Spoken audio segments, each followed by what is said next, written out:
region, right? So but yeah. So we're still at the ethical moral principles of permaculture, and I think it's I mean, there's some interesting there's some interesting stuff on page 508 and 509 on the new United Nations on a alternative definition of what's meant by nation, and that's a lot of stuff that just conform to the Islamic notion of the Medina and the Ummah, and it's just click. The ball is in your court, Sidi Ramis. So you can everyone hear me? Just to be sure. Yes, we can hear you perfectly well. Yep, we can hear you. Just a quick FYI, it's streaming on YouTube, but the recording hasn't started. In case you wanted to start that as well. Oh, the recording on the actual the Zoom session. Okay, so it's recording on the cloud. It's right now. Okay. Bismillah. Bismillahirrahmanirrahim. Alhamdulillah rabbil alamin wa sallallahu ala sayyidina Muhammad wa ala alihi wa sahbihi wa sallam taslima. Assalamu alaikum, everyone. Again, apologies for not attending the other previous sessions. Again, this is a bit of an unusual circumstance, and that will be discussed in due time. But the chapter 14, as I'm sure Dr. Adi has been explaining, is sort of it's the glue that brings the design vision together as far as what the human element calls for in order to make everything that we've been discussing previously into some sort of practical reality. It's the glue that brings the socio-legal elements together. It's what brings the ethical vision to life as far as what allows for everyone to be able to, again, function in as effective a manner as possible. It brings all of the elements of capital, the human capital, the material capital, living capital, financial capital, the experiential capital. It's what allows for all of those pieces to be connected. So the way that a lot of this has been discussed, the way that it's presented in the permaculture designer's manual, the way that Bill talks about it, it's very, I think it's very well articulated. I think this is, again, something that Dr. Adi and I had talked about for some time before we began. If we go to the text, and I'm gonna share the screen. I should have the book here. Let's see.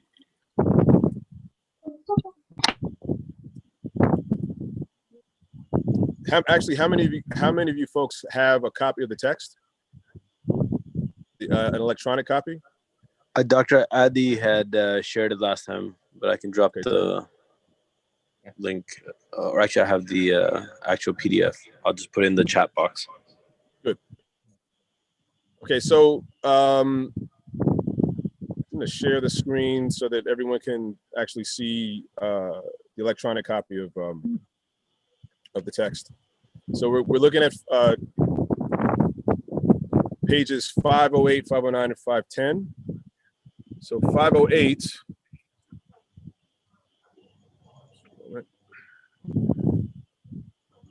So he begins here with alternatives to political systems. And I think before getting to the portion covering alternatives to political systems, I think it's important to revisit the three-pronged ethic that is actually expressed in the previous section in 14.3. So if you go to that first column, I'm sorry, actually, 14.3 actually is where it begins. If we actually read that first part, most nations in the United Nations repress a majority of peoples on Earth. Talking with Thomas Banyaka, Hopi message or of his people, it became clear to me that we need a new concept of nation and a new representative body to speak for them. We start by defining a nation as a people subscribing to a common ethic and aspiring to a similar culture. Such nations may not have a common language base, a common land base or language, but do have a common ethic, minimally to care for the earth, to repair and conserve, to seek peace, and to guard human rights everywhere, and to invest all capital, intelligence, goodwill, and labor to these ends.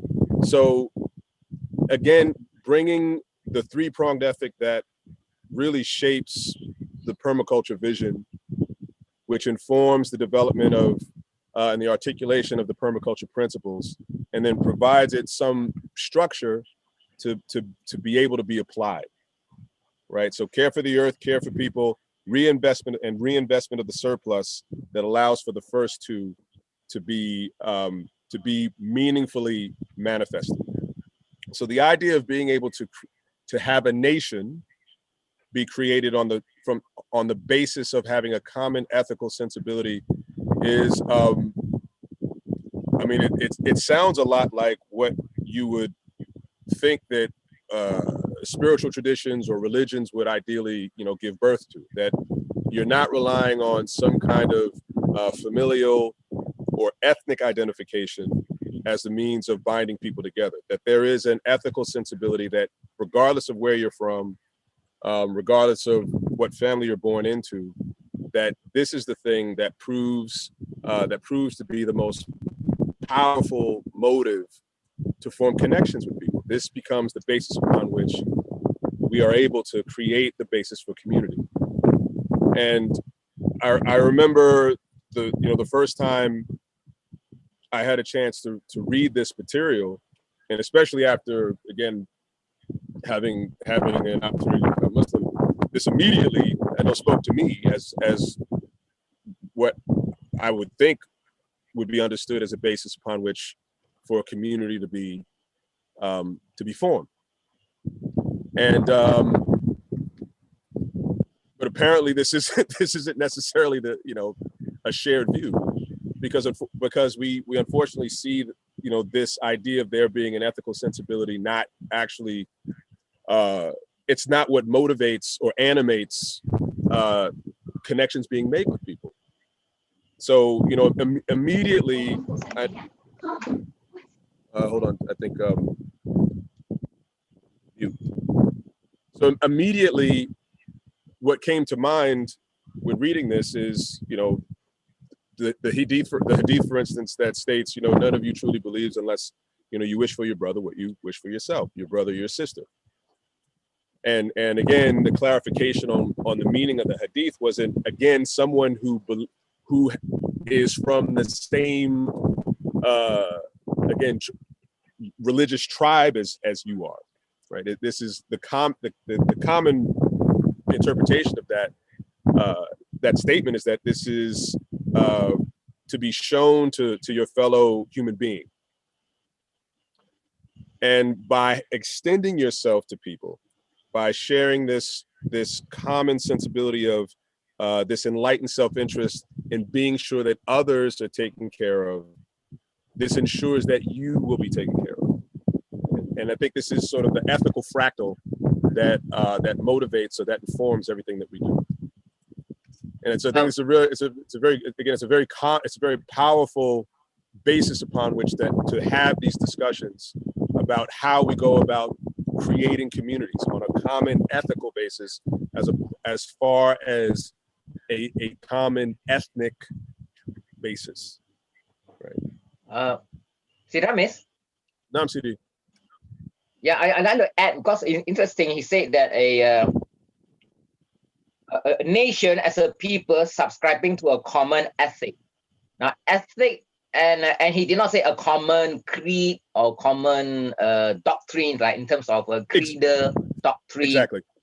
So and that is an interesting, because an ethic means like a here, like it's like a norms of behavior with respect to others, right?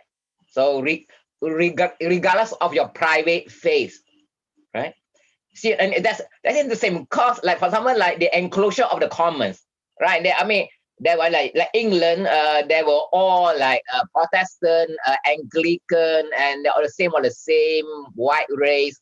Yeah, and basically like, they share the same creed, the same Anglican religious creed, right?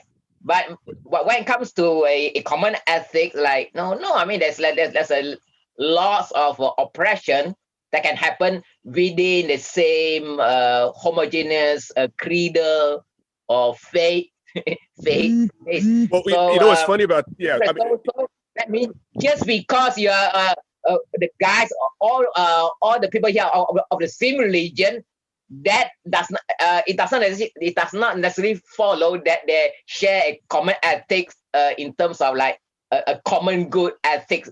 You can have within the same faith people exploiting another, right?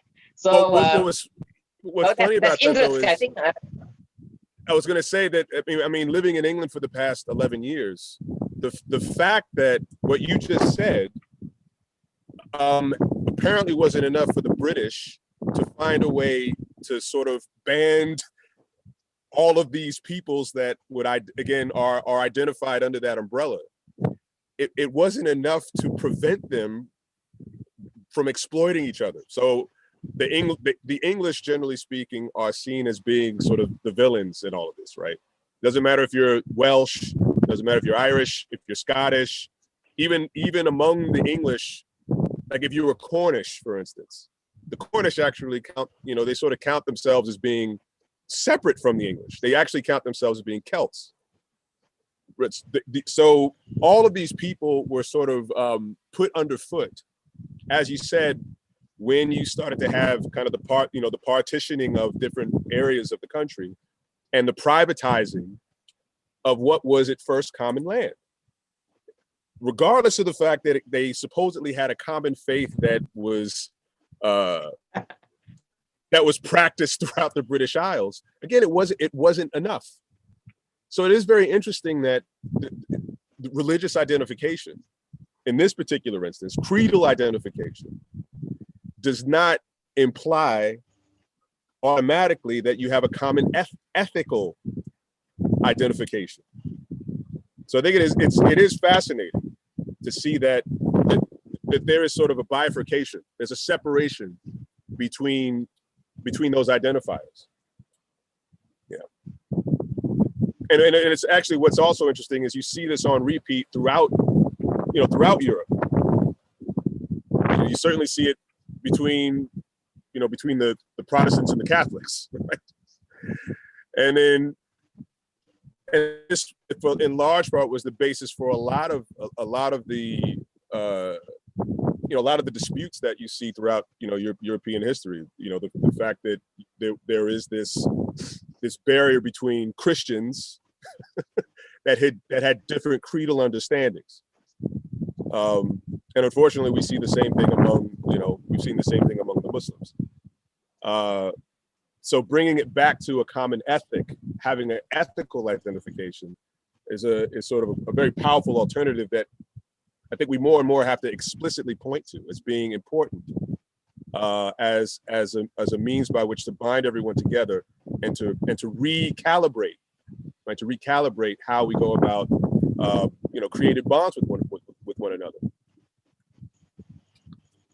So he continues in the column here. At present, many thousands of organizations, affinities, tribes, bioregions, and spiritual and non-government organizations aspire to such beneficial ends. Right? In every continent, a majority of people, the ethical majority, right, want peace, a clean and forested earth, a cessation to torture, malnutrition, and oppression, and a right to work towards these ends. And it would seem as though this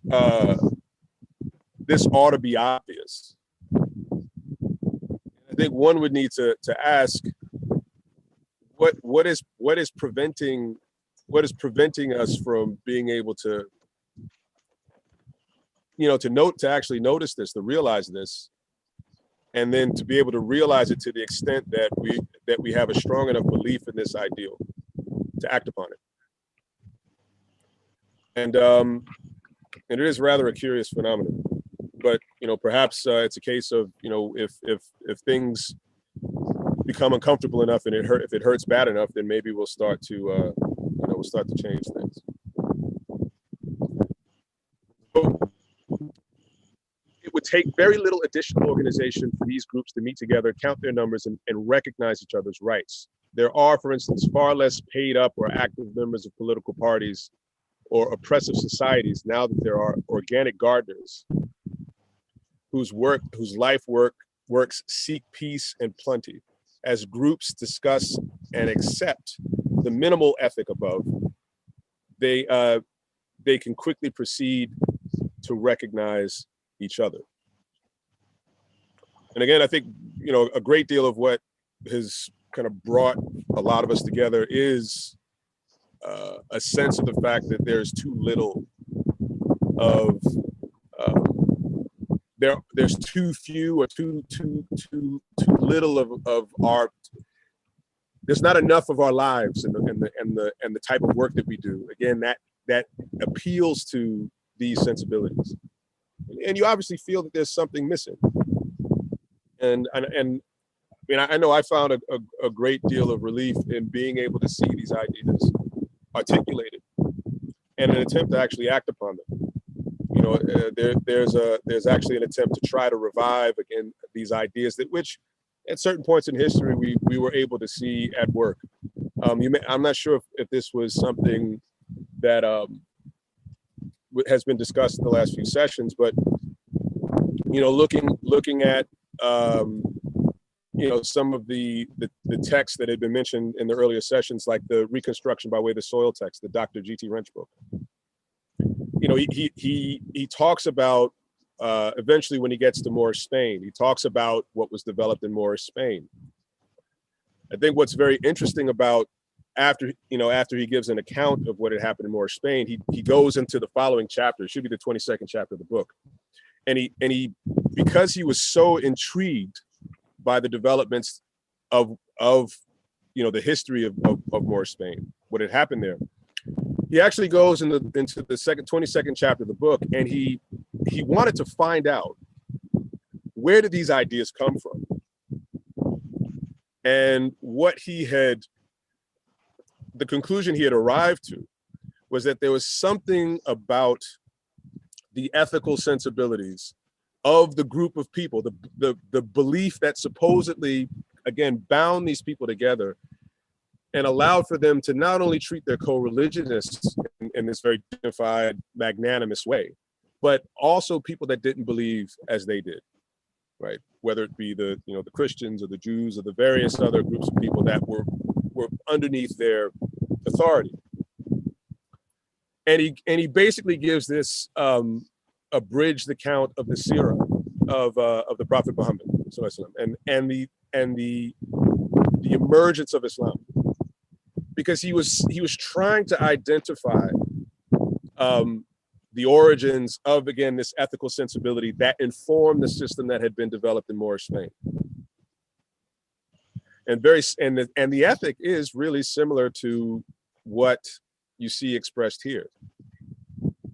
And that everything that they were able to accomplish really came from this emphasis on care for the earth, the system of land husbandry that had been developed. And then this in turn was able to open the door to this this provisioning of human dignity, again, to everybody. So it's a very intriguing, powerful example of how this principle of ihsan, this magnanimity, gave birth to a systematic management or an arranging of the society. Yeah, I think that makes so for example, the earth care is expressed in the system of husbandry, right? And see the people care, the people care is operationalized or formalized in a system of muamalah transactions, which a non-Muslim also chose to be the norms that govern their transaction relationships, right? And so you see, so and because a lot of studies have been done, like very detailed empirical studies show that that non-Muslim, they conduct their trade that at that time according to muamalah transactional contractual forms, because they ensure the rights of all the parties are protected, and so on. So it was like a really people care kind of business ethics, and people out of their own, non-Muslim. It's not like forced by the state. They're out of their own willingness. They opted to be governed by those by Islamic commercial laws, right? It was simply a better system. Yeah. So whereas now, I mean, you are forced to conform to a one-sided corporate buyers commercial law, right? Right. Whereas people would say, I mean, you can either opt to govern your trade according to Islamic laws or to your own, I don't know, Jewish or Christian, but people prefer the Islamic law because the Islamic law was so I would express its detailed, objective norms, and we have a very like independent court system to educate a dispute, no? And so and therefore people wanted to be governed by Islamic commercial laws. I mean, that means they wanted to govern their everyday transaction according to Islamic commercial laws, right? Yeah. But anyway, I just so that relate to people care, right? And I think that point is important to highlight, because the fact that there was a preference for that particular system, right? There was a very clear recognition that this was a system that ensured, regardless of whether or not you were, again, a co-religionist, it actually ensured your rights. It ensured that you were capable of securing your interests in a fair and a just and an equitable way. And just simply because it was demonstrated to be better than the alternative. And the reason why that was preferred was precisely because of this ethic of magnanimity. Because, and that is the common ethic in action when it comes to a transaction relationship between different creedal groups. I mean, it doesn't matter what your faith is, but when it comes to dealings, this is the common ethic, the common ethic of people care, right? It's there. Right. Right. But again, the fact that this is as elementary as it sounds, the fact that it's something that now is almost alien. It's virtually alien to most business dealings, to when people sort of enter into agreements, instead of trying to create conditions where you're thinking, if I can make this as easy as possible, if I can facilitate for the other person an ability to secure what would be seen as a common interest, that this is the last thing that's spoken about, that many of the agreements are basically done in an effort to try to get up, right? In a way that, instead of trying to create some kind of trust between the two parties, it just ends up sort of cultivating suspicion.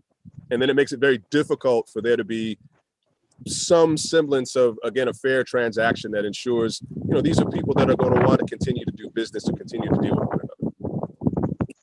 So just to go to the top of the top of the second column on the page, unlike the present United Nations, we do not need a world center or paid administrators, but can instead meet as affinity groups.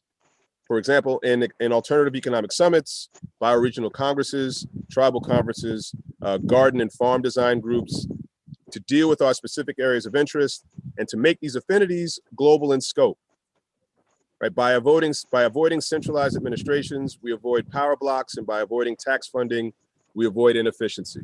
Fees for a regional secretariat could arise from an annual fee forwarded by participant groups. So what's interesting about this, you can see examples of this idea being put to use through things like the permablitz, right? So I don't know if how familiar with you are with the permablitz method of organizing around permaculture-centered projects, but basically you have a group of permaculturists, or people that are interested in permaculture, that come together to make a design that's been created by a cooperative work that's been put on a site of interest. And then the design is actually installed by the participants in the group. And everyone brings, they bring materials, they bring tools, people bring their skills, whatever the capital is that's needed in order to realize the design, that's all brought to the table. And then over the course of however long is necessary to have the design installed, there's also a documentation of the work that's done. And certainly this is a means for promoting the work of the group and to encourage an adoption of this model. And again, most of this is self-funded. A lot of the work is done, again, without pay. It's a collaborative effort. And in turn, everyone is able to actually get access to the services that are provided by the Permablitz group. And so I think it's a really powerful example of this idea of creating affinity groups, right? That are bound by a common ethic or a common ideal. And then they're actually able to create a practice, a standard operating procedure, if you will, that actually realizes the ideal on the ground. And it's a very successful model. One of the suggestions I'd make is look up Permaculture Melbourne, and they have a whole list of published materials. You can find PDFs that actually shows how to run a permablitz, how do you document permablitz, gives you all kinds of tools and recommendations and methods for using this particular model, and again, realizing these ideals.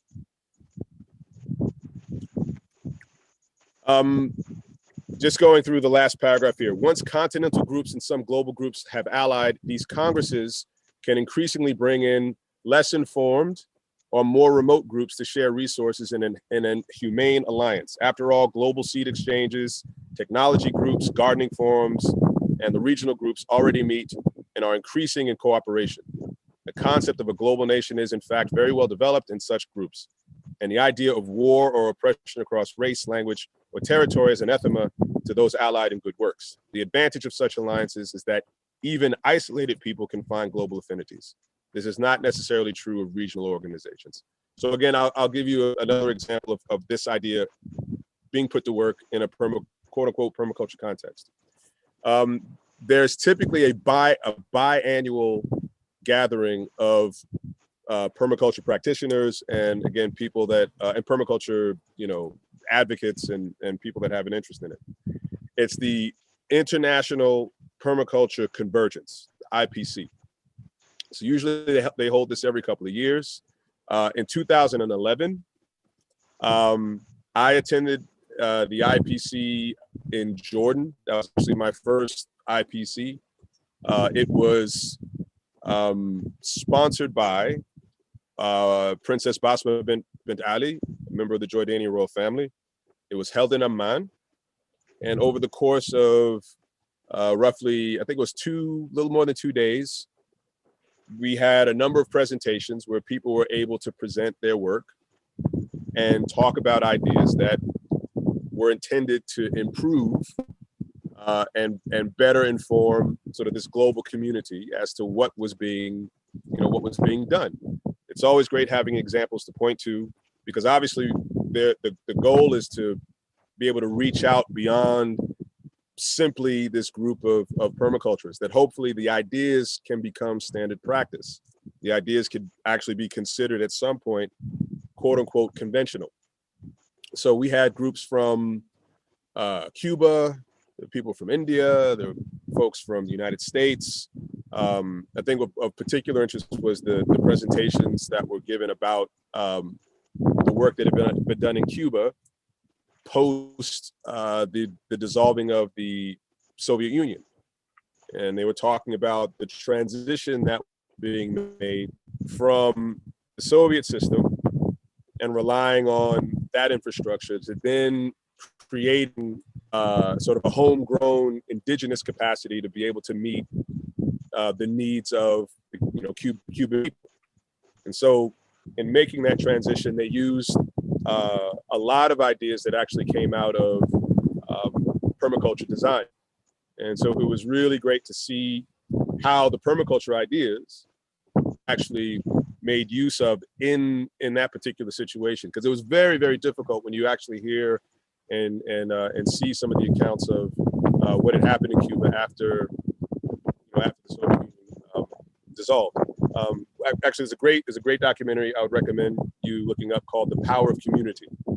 Power of Community. I think it was done in the early 2000s, and again, this account is given of how they went about making the transition out of the Soviet system into, again, this more indigenous, homegrown system of provisioning.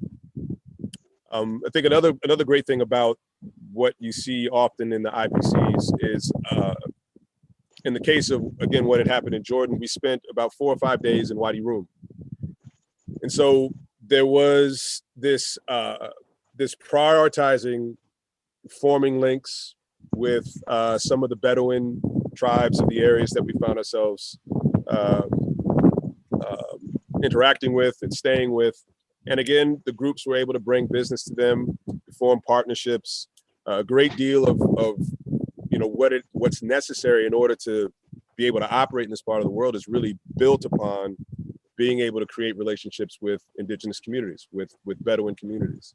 And so this use of using an ethical basis to form affinity groups, to form connections, you can see this examples of this in many instances, and especially in a lot of the organizing work that's done within permaculture design.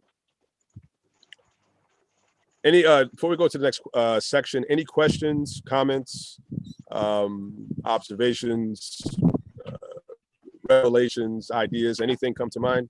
If so, you can unmute yourself and speak your piece.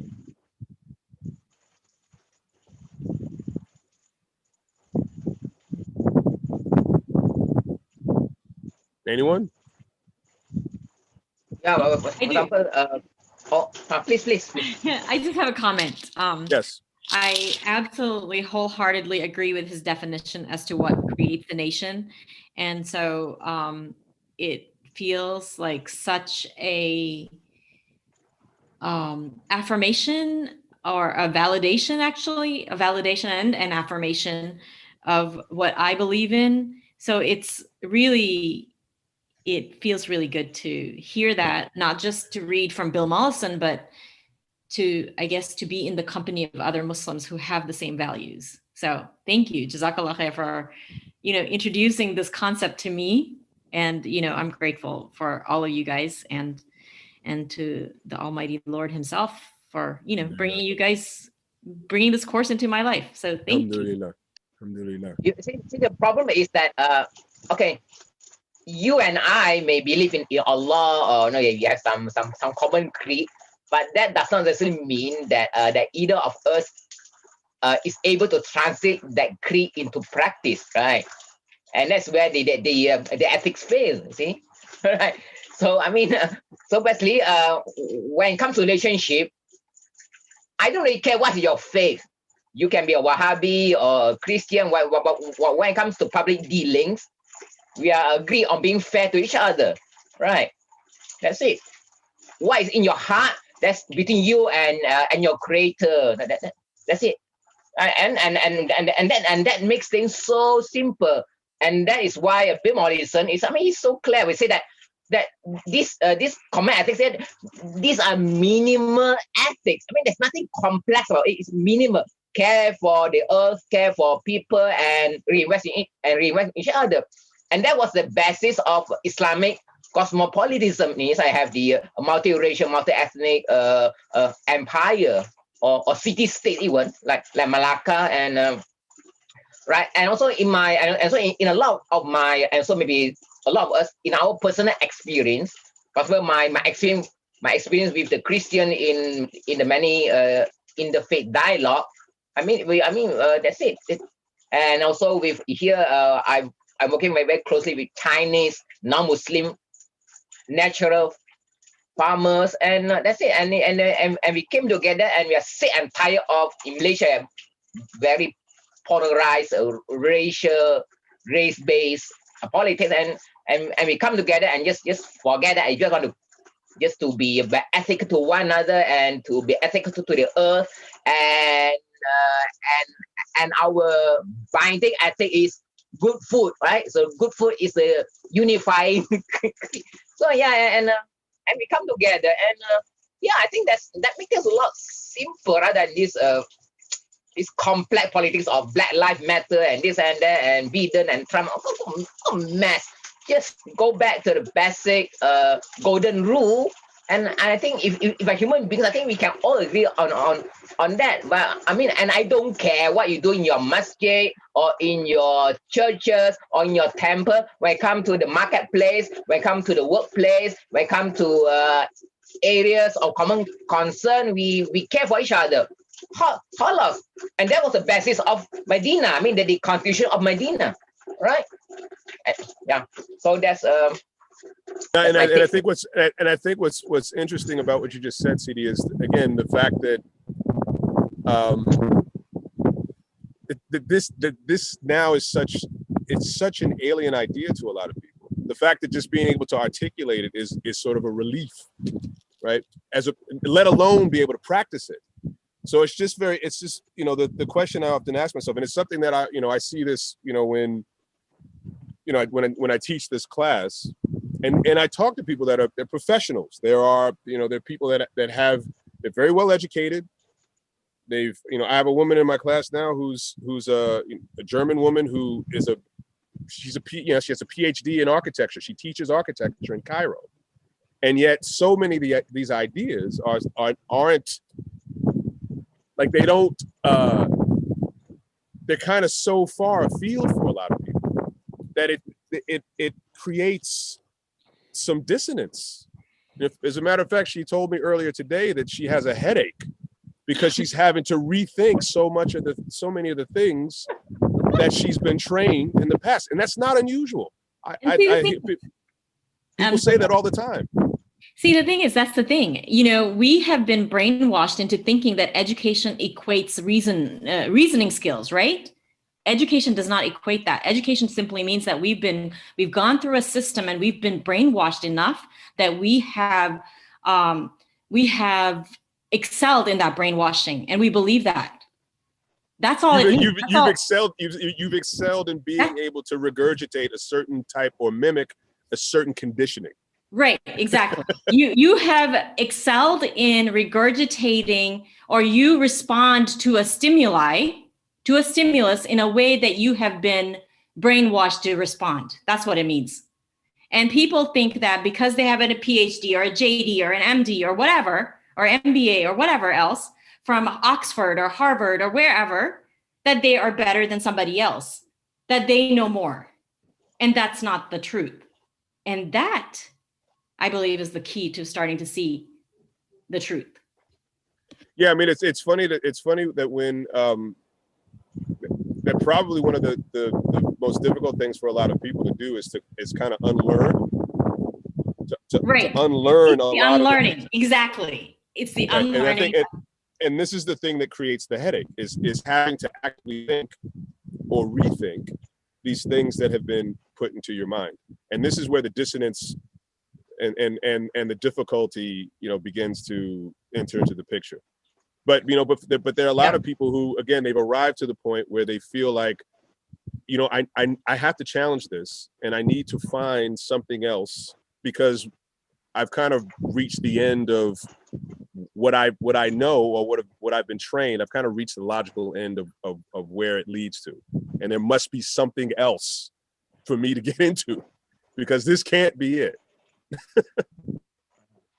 No, see, Ramesh, let's say two Muslim, they're two Muslim and they believe Allah, but it's happened many times that that one Muslim cheat the others and oppress the others. It happens all the time, and that was why when you read the chapter on showing concern, I think, for your religion, and in my part of the course, I think that there was an anecdote in which Sayyidina Omar called a witness. I say, okay, do you know this guy? So someone was in a court, and there was a case, and say, okay, I need you to bring a witness. So the man said, okay, this is my witness, and asked, okay, do you know him? Yes. How do you know him? Were you his neighbor? Were you his traveling companion? Did you have any business dealing with him? No. Or in that case, you don't really know him. Or perhaps you merely saw him in the masjid and praying. So you don't know him. Go back, and so that's it, right? Right. So this common ethics is shown in objective actions. It's not shown in, oh, that guy is in the mosque all the time. He has on Hajj. He's a share with a big title, and so he must be ethical. Not necessarily. Right? What's funny about that though? What's funny about that though is this so this idea of there being a type of virtue signaling, right? That there being a type of virtue signaling is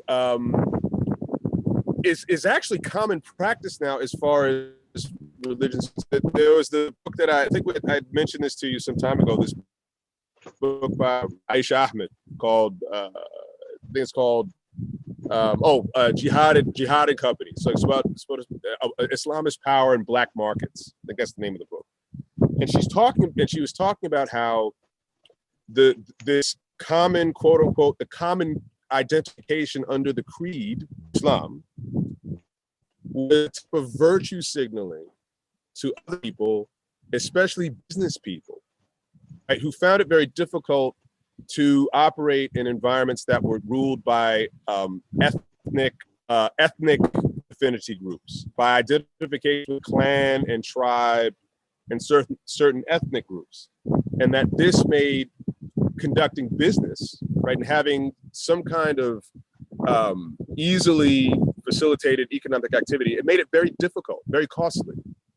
And so by this virtual signaling to one another that, well, if this person prays and they're carrying prayer beads and they're wearing a kufi and they grow a beard and they're, and they wear a shalwar, kameez, or jalaba, or, that this somehow indicates that this is a person I should do business with. When unfortunately, the reality is that there was a lot of business that was happening that was quite, quite destructive. It was quite, exploitative. But there was enough of a show of some indication of one's being trustworthy in business that this was able to supersede some of the ethnic identifications that made it difficult to do business, that this was enough of a show to allow people to conduct some kind of business. But unfortunately, oftentimes the business that they were doing, the business they were engaged in, was often unethical. So, an example is, there's a lot of things that are happening in the area that I am now that would certainly fall underneath that category. And this is something that you see repeated in lots of places in this, in these parts of the world where there is assumed to be this, because they have a common creed, that the common creed indicates a certain ethical sensibility. And I think that shortcoming, the fact that you can't assume that, is something that's overlooked by a lot of people. Yeah. A case in point, like Malaysia, we have a big halal scandal, right? Oh, this is all by Muslim, right? Muslim scamming Muslim, right? Muslim in position of power or in some strategic position in the supply chain. I mean, it's crazy, you know. I mean, it's intra-Muslim cheating on something that's so fundamental, halal food, right? And it's not only Malaysia, Australia, and in South Africa and UK. The UK, yeah. Muslim robbing Muslim, right? They're cheating Muslim on something that's so fundamental, pork or whether it's wine or whatever. Oh, well, for example, like what you just said about the scandal in the UK with halal food. I remember when that story first was reported about how there was a lot of meat. There was meat that was being marketed as being, I think, halal beef, and it turned out it was horse meat. And this was something that unfortunately was kind of more common practice than I think a lot of people would be led to believe or would like to believe. So and such thing could happen if you have, that happen because there are like religious authorities, like mufti or who are in the board or something, or they allow that. I mean, they and I think that, and what's funny is actually that's the frightening thing, Dr. Adi. The fact that someone, in a position of authority would be able to find, as far as they were concerned, a legitimate technical justification to permit that kind of activity. Right? And I think that should be proof positive that, again, it's not enough to rely on having a technical knowledge or facility in this case, religious law, that you could still have some, you could show some degree of technical brilliance and still be completely ethically bankrupt. And again, this is the frightening thing, that you have people who would seem to be very smart and very capable, but there's a massive blind spot in that respect, which proves to be very problematic on a number of levels. Your horse meat story reminded me, this was back in the last decade. I don't know if it was 2008 or later than that, but there was a story about, I am not sure if it was France or another country. It was in the European Union. They were selling, there was a shopkeeper. He was definitely not Muslim. I don't think he was Muslim. He was selling pork, pig, ham, under the guise of it being halal meat. Astaghfirullah. I mean, it's just like, I just can't imagine what goes through these people's minds. I mean, I think he was an Islamophobe and he was doing that, but I can't imagine what goes through the minds of people who are Muslims doing that, or any other scandal, cheating another Muslim or another human being. Because, I mean, subhanallah, I mean, they're doing it for profit, but what are they earning? And they were given the message, they were given the truth. Well, I think in you saying this is actually a good segue into the next section, interestingly enough, because I think it begins to unpack how some of these things actually can happen, right? How the door is open to people actually not being shy about engaging in these kinds of activities. And I think it comes from a certain set of assumptions, right, that actually leads people to entertain engaging in these kinds of behaviors. So let's actually go to the 14.4 alternatives to political systems. So here begins. Systems of government are currently based on self-interest, economic pragmatism, belief, impractical theory, and power-centered minorities: religious, military, capitalist, communist, familial, or criminal. almost all such groups set up competitive and quote unquote adversary oriented systems. Now, I think one of the things, especially for people who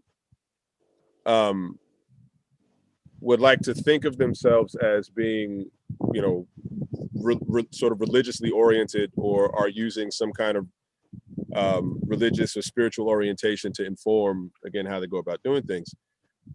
I think this is where you have to kind of ask certain questions about kind of basic Aqidah, right? Because there are even people who aren't necessarily, they wouldn't call themselves religious, who I would say have a better sense of Aqidah than religious people. And I think for one, it begins with sort of a fundamental assumption about the world that you find yourself occupying, right? So a lot of the behaviors that were mentioned in the paragraph, I think, come out of a certain set of assumptions. And I think the first assumption is one that's based in sort of scarcity thinking, right? So if you have a fundamental belief where you begin from a place where you think there is not enough to go around to everyone, and that sort of this belief in scarcity then creates in you a fear that causes you to not be averse to cheating people, to exploiting people, to doing things in an effort to try to gain for yourself. That this is, I think, one of the fundamental beliefs, one of the fundamental assumptions that ends up resulting in a lot of the things that we see happening in the world, as opposed to if there's an assumption that and a belief in there being abundance, right? Sort of abundance is the default condition, that there is enough for everyone, that we live in a world where if we allow ourselves to entertain the possibility that we can have more than enough for everyone. Sort of, there's a saying that there's enough for everyone's need, but not enough for everyone's greed. Right. And I think it's a very important concept, a very important understanding to try to sort of deconstruct, is the importance of the initial assumptions that are made when one operates in the world. Because depending on your orientation in that respect, then you're going to plot a very different set of actions on the basis of this fundamental belief, right? So again, I think I'd mentioned before, it's like the Hadith Qudsi, right, where the Prophet ﷺ said that Allah says, "I am in the opinion of my slave," right? I am whatever he thinks I am, or whatever she thinks I am, right? If you think that I'm good, if you think of me good, then that's what you find. And if you think that I'm bad, then that's what you find. Right? If you think that Allah is generous, and you live in a world where his generosity and magnanimity is put on display and made available to you, then that will cause you to operate or function in a certain way in the world. If you operate from an assumption that, hasha, but you think that God is a miser, right? And that he does not give enough, and therefore this causes you to become a miser and a hoarder and an exploiter. Again, these two ways of looking and being in the world explains a lot of why we find, people do the things that they do. So if I may add something, just case in point about your point about abundance assumption versus scarcity paradigm. For instance, a lot of people, there's going to be an argument that, for the scarcity paradigm. But I would say, look around for the abundance. For instance, here in America, we are one of the richest countries in the world. We have $165 billion of food wastage, and we have people going hungry in this country. There is food. There is so much food in this world that nobody should ever go hungry, ever, ever, ever. But they are. And it's because of the scarcity paradigm, the mentality that there's not enough. Absolutely. I mean, I think what's interesting about that, though, is even as sort of inefficient and wasteful and miserly as we are, as badly as we have performed, sort of collectively, there is still more than enough for everyone. I think a good example of that is if you look at, I think I mentioned this before, there's the article, the study by Dr. Eric Garza from the University of Vermont. He did a study or an article about the energy cost of food, right? And he talks about how he's really highlighting the inefficiencies of industrial food system, right? So he says that for every 12 to 15 calories of energy that's spent, that it produces 1 calorie of food, which is, you know, it's wildly inefficient, and this inefficiency is subsidized, right? And, you know, we waste about 1/3 of the food that is produced every year, approximately. And yet, in spite of the inefficiencies and in spite of the wastage, we have still, and in spite of how destructive our food systems are, our provisioning systems are, we still produce something like 1.5 to 2 times as much food as is necessary for people to be fed, everybody in the world to be fed. So as you said, I think what this highlights is that it's not a case of there not being enough for everyone, right? In terms of the actual physical supply. That in many cases, what we're talking about is a problem of distribution, right? So why is it that it's so difficult to be able to distribute to everyone what is clearly enough to be able to provide to everyone, right? And that's a different problem, right? The distribution problem is different than the supply problem. And being able to get to the heart of what is motivating the distribution problem is very interesting to try to unpack. Yes, Irami. So last time we have in the chat, in the chat, you had a long discussion about greed, right?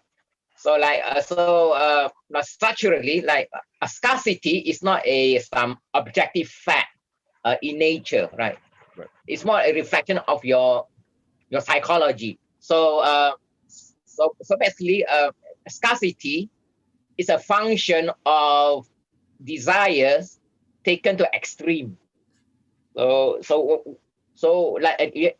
when you have a desire for something, for money or for food or for whatever, that taken to extreme, meaning you want to have more and more, and even having more and more is not enough, and that is what causes a scarcity. But then we have a situation in which the current system is based on, or is structured on, is on institutionalized greed. See, and interesting, for example, there's a book by the Australian economist. He has a book called Affluenza, when too much is never enough. So that kind of attitude structure into the economy, and so that kind of it is a kind of structured or structural greed that produce what seems to be that causes a scarcity. So basically, a scarcity is artificial because it's a function of desire for stuff that taken to extreme, and and there are many books that are rethinking the concept of scarcity in conventional economics. So right. I mean, it is funny when you. I mean, it's interesting to think that, as you said, that the scarcity paradigm does not come from an observed reality as much as it comes from a faulty perception or interpretation of what one is experiencing.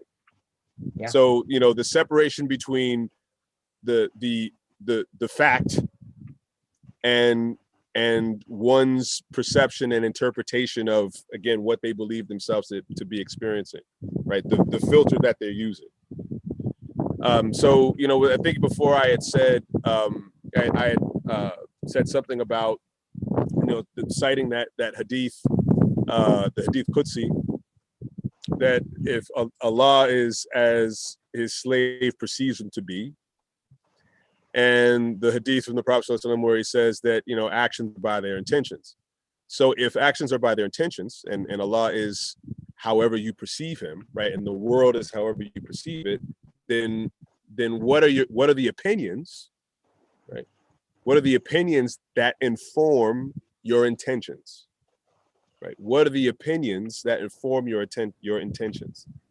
So if you believe that the world is, the default condition is scarce, right, that there's not enough for everyone, then that is going to induce in the one that has that belief a certain variety or a certain type of intention that then motivates their actions. And if one believes that abundance is the default condition, you live in the same world, but you, again, different opinion, then that person's intentions are going to be entirely different. They're going to be categorically different, again, on the basis of opinion. And I think this is a really interesting, it's a very, I think, this is a worthwhile thing to unpack and think about, because this really is the, you know, the origin of everything, is being able to have sort of the right orientation in that respect, because it's only with that correct orientation, this idea that the world is abundant, that the intentions become very different than one that is motivated by scarcity. So, so scarcity is more a function of psychology rather than a function of cosmology. That's excellent. Great way of stating that. Yeah. Can you repeat that again, please, Dr. Addy? I mean, just to put everything into one, into three, 4 words that you can, and can be like a mantra, and you can, it's like scarcity is a function of psychology rather than a function of cosmology. There you are. So, got it. So, Sidi Ramis, the quote that you were talking about, the Quran quote, there's another quote that oftentimes people.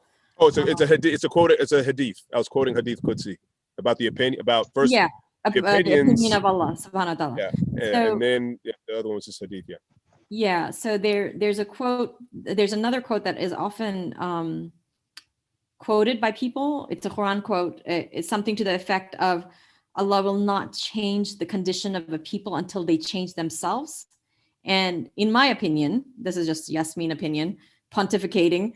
In my humble opinion, I think that what is within themselves is this change of our paradigm shift. You see what I'm saying? Allah will not change what's happening in my life and what's going on with me until I change how I look at my life, until I change my perspective, until I change my paradigm, the vision, the lens that I look at the world. You see? Right. No, absolutely. And I think that what's frightening about that, though, is if you think about it, that either way, if you believe that the world is characterized by scarcity or characterized by abundance, in a way, Allah like confirms your opinion. Exactly. Which is really scary, right? It's a self-fulfilling prophecy. Right. Exactly. You look at the world through the scarcity lens, and even if you make $1 million, it's not enough. $1 million a year, it's not enough. Right. It'll never be enough, because you think that there's not enough, and you're grabbing and grabbing and grabbing. Whereas you'll go to Indonesia or Malaysia or even in the small towns of America where somebody's making $12,000 or 15 or 20, whatever. Whatever the poverty line is. Yeah, whatever the minimum wage is, whatever the poverty line is, but they're happy and it's enough. It's more than enough. Right. And I think what and again, something else is very powerful is the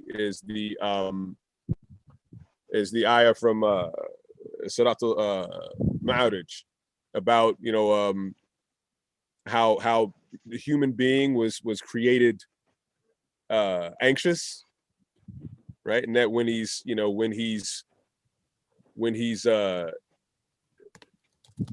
given much, right, he withholds, right? And when he's you know, when he finds himself in difficult circumstances, you know, he despairs, right?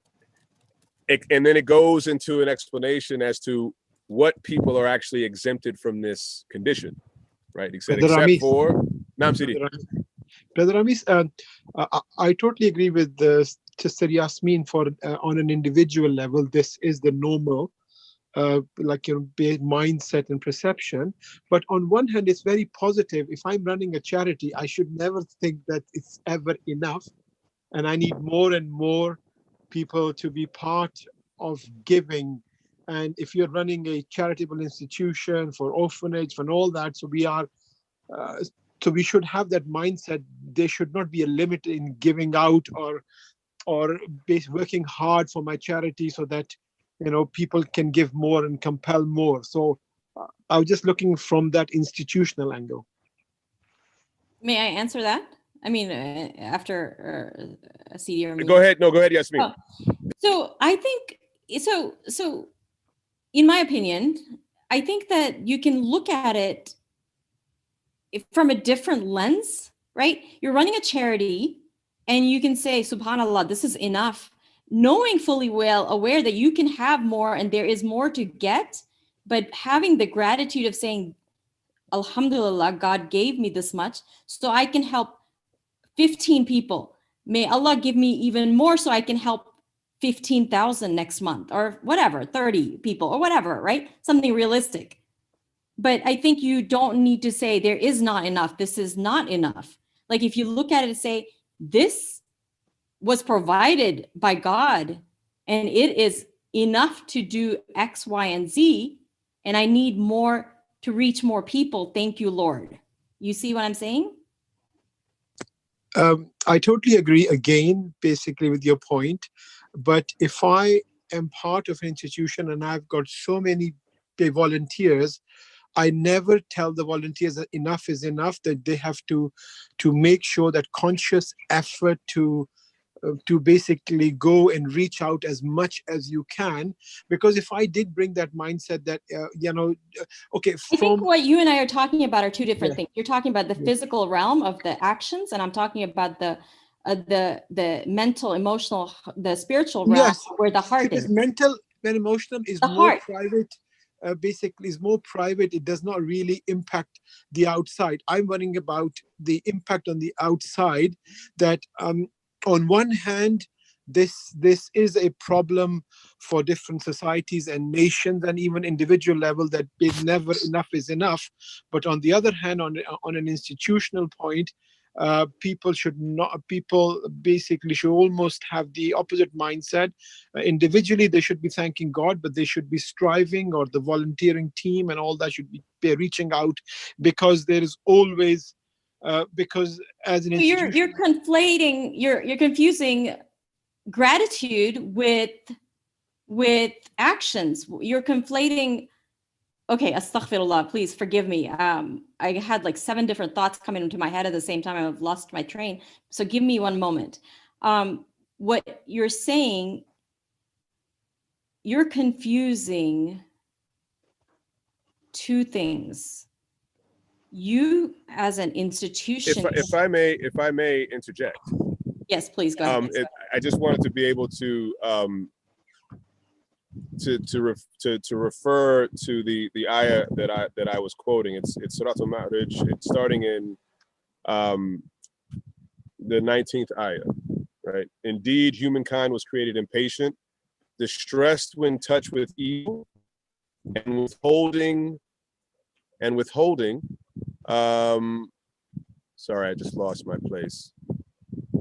And withholding when touched with good, except those who pray, right, consistently performing their prayers, and who give the rightful share of their wealth to the beggar and the poor, and who firmly believe in the day of judgment, right? And then it goes on, a few more ayahs past that. But I think it's just very interesting that this observation that sort of the default condition of the human being is that they're created in a form, or they're created with a constitution that is impatient and anxious, right?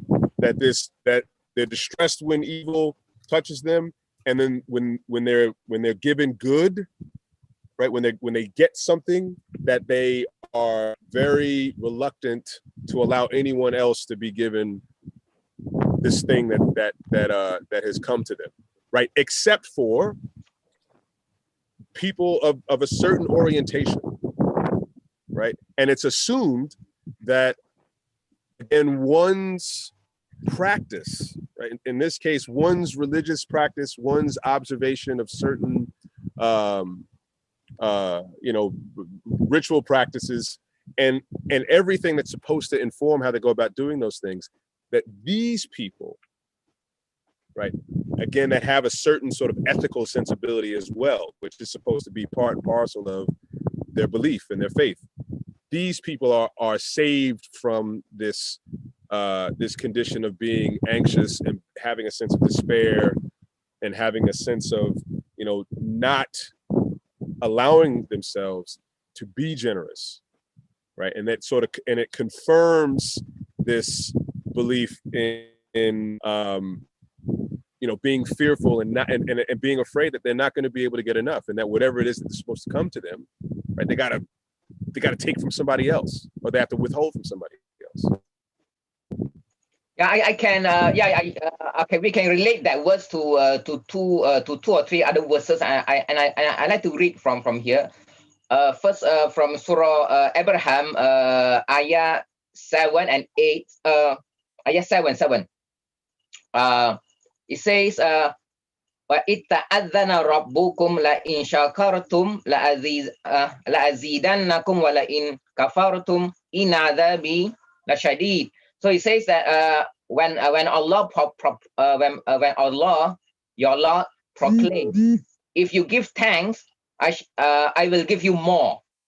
So abundance is a function of gratitude, right? So if you give thanks, la in shakaratum la azidannakum. So if you get an indeed, I shall give you more, right?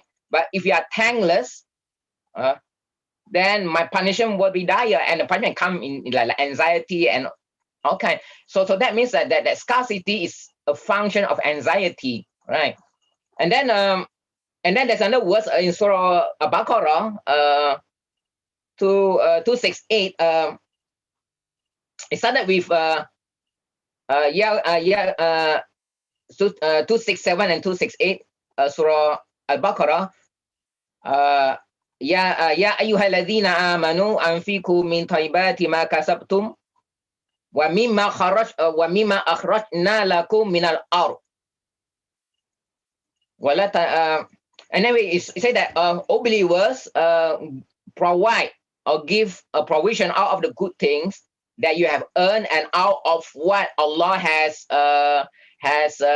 brought out from the earth, mean farming for you, right? And then the next verse, the next verse, ash-shaytanu ya'idukum al-faqra wa ya'murukum bil-fahsha, and Satan promises you poverty and taxation, and enjoin you wrongdoings. So that means that Satan play games with your mind, and and then you like, it's not enough, you're always poor and so on, and therefore because of that anxiety, then you do a lot of wrong things to get more.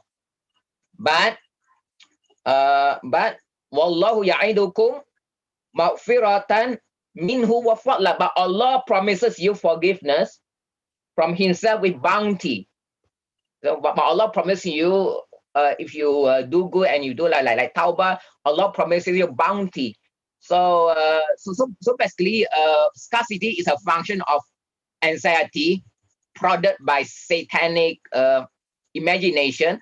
Whereas Allah, you have iman if Allah, Allah promises you forgiveness and bounty and abundance.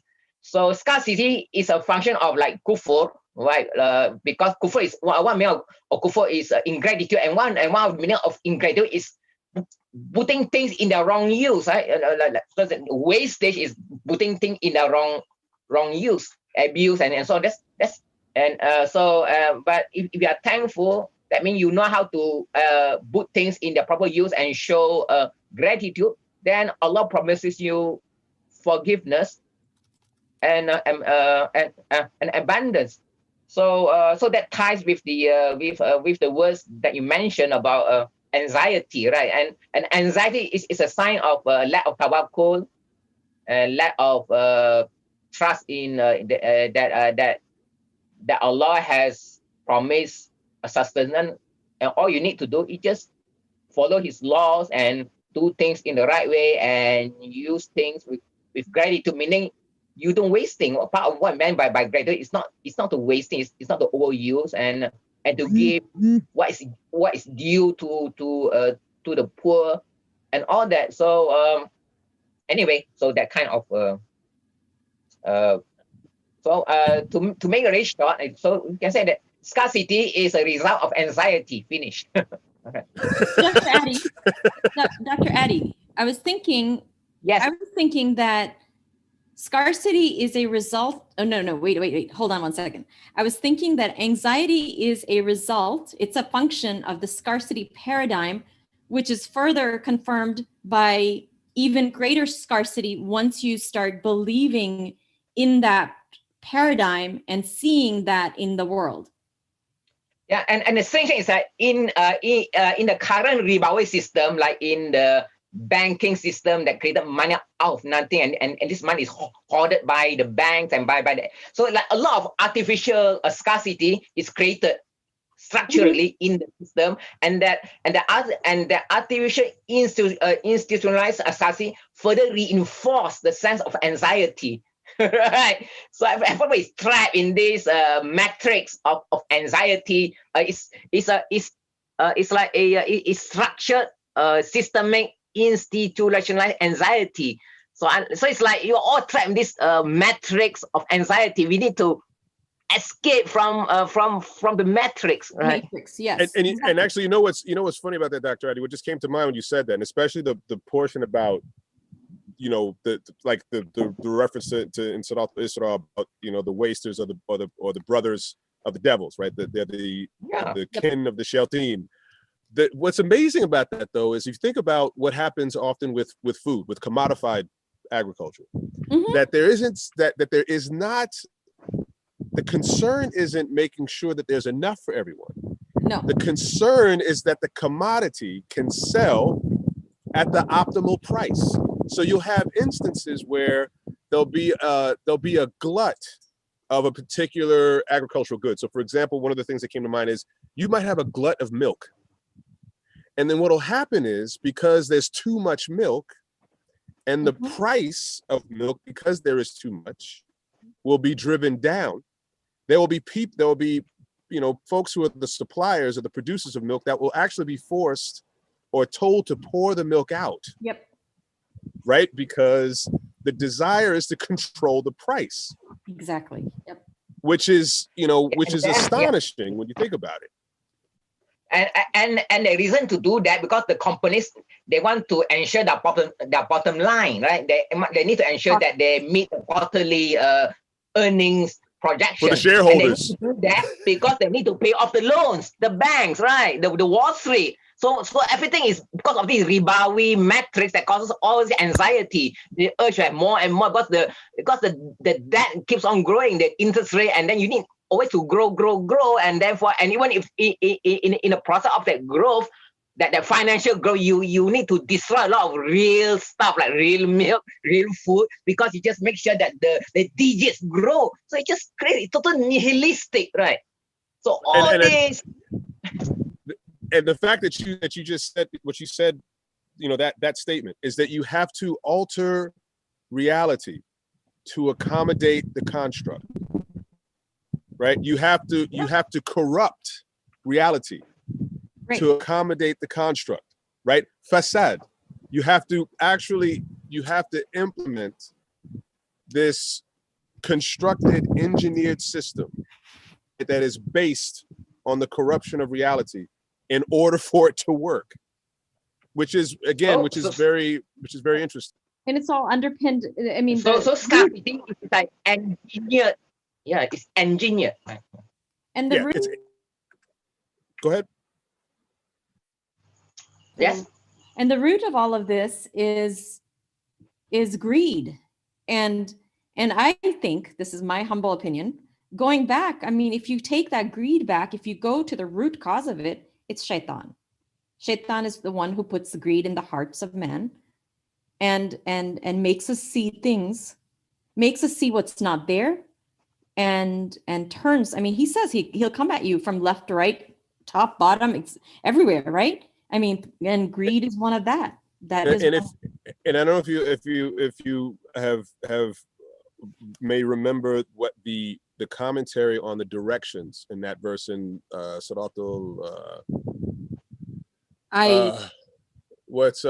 it's from Suratul Araf. I don't know. We can quickly do a search for it.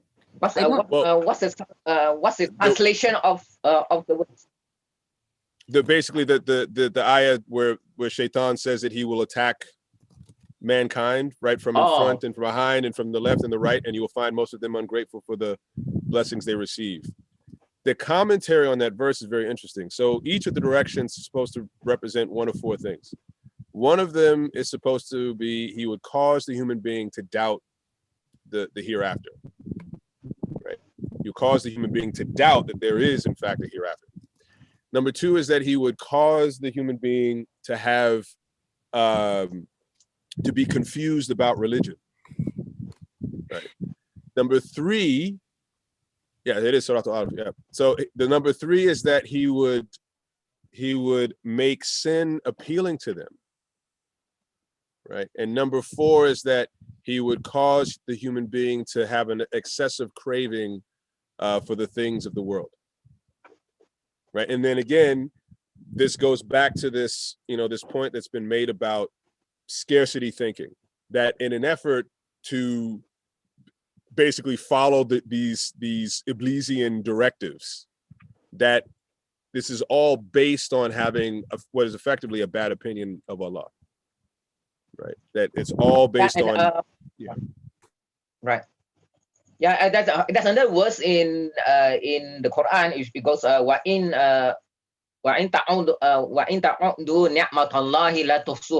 if you would count the blessing of Allah, you cannot finish counting them. La tuhsuha, you will never finish counting or enumerating or measuring the blessing of Allah. And that's not only meant in the horizontal, external, like, or eating is one blessing and walking is one blessing, but even in one single, even in one seemingly single blessing, like you're munching a piece of bread, right? So, that's one. No, that inside that one, that seemingly one ni'mah of munching a piece of bread. But within that one ni'mah is constituted by that one ni'mah of being able to eat a morsel of food. That one ni'mah is constituted by an infinite number of ni'mah,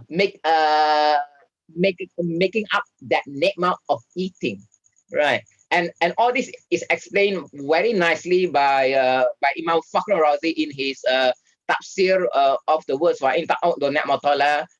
So inshallah, I'll send an article on that to the chat group, and and then you can see. But so I mean, okay, there are many books on now out there on the economics of plenitude, like plenty and abundance. So let's say a rational economic take on this ethical and religious notion of scarcity versus abundance is this, and inshallah send you the people that from the economic point of view, especially from the economic point of view. I mean, there can be abundant and perpetual use of even limited resources, like seemingly limited resources, when the limits of natural regenerative and carrying capacities are respected. Thus, limits need not entail scarcity. As long as we obey Allah, when Allah says, "Tilka hududullahi fala ta'taduha," as long as you operate within the operational parameters, then things are abundant, right? But it's only when you transgress the sunnah of Allah in nature, when you transgress that, then a lot of things happen that creates anxiety in your mind. So on the one hand, things seem to be limited, like when purely from linear physical point of view. But on the other hand, it all depends how you respond to the ni'mah that Allah has given you, and you respond in a way that is within the hudud of Allah, with gratitude and without wastage. Then things are in perpetual abundance, generation after generation.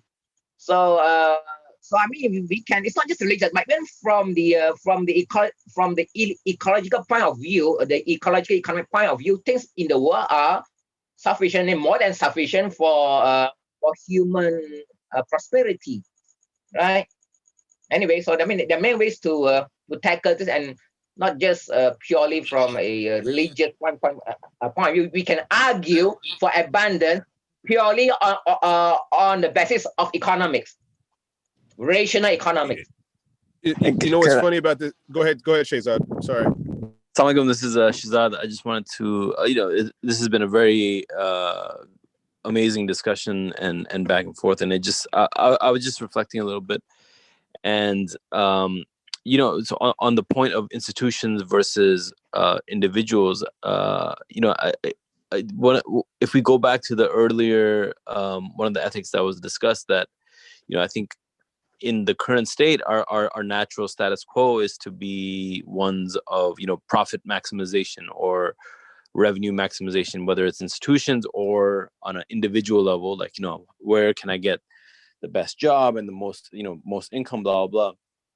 That's the status quo. But I think the proposed ethic was that we move towards with the proper ethic would be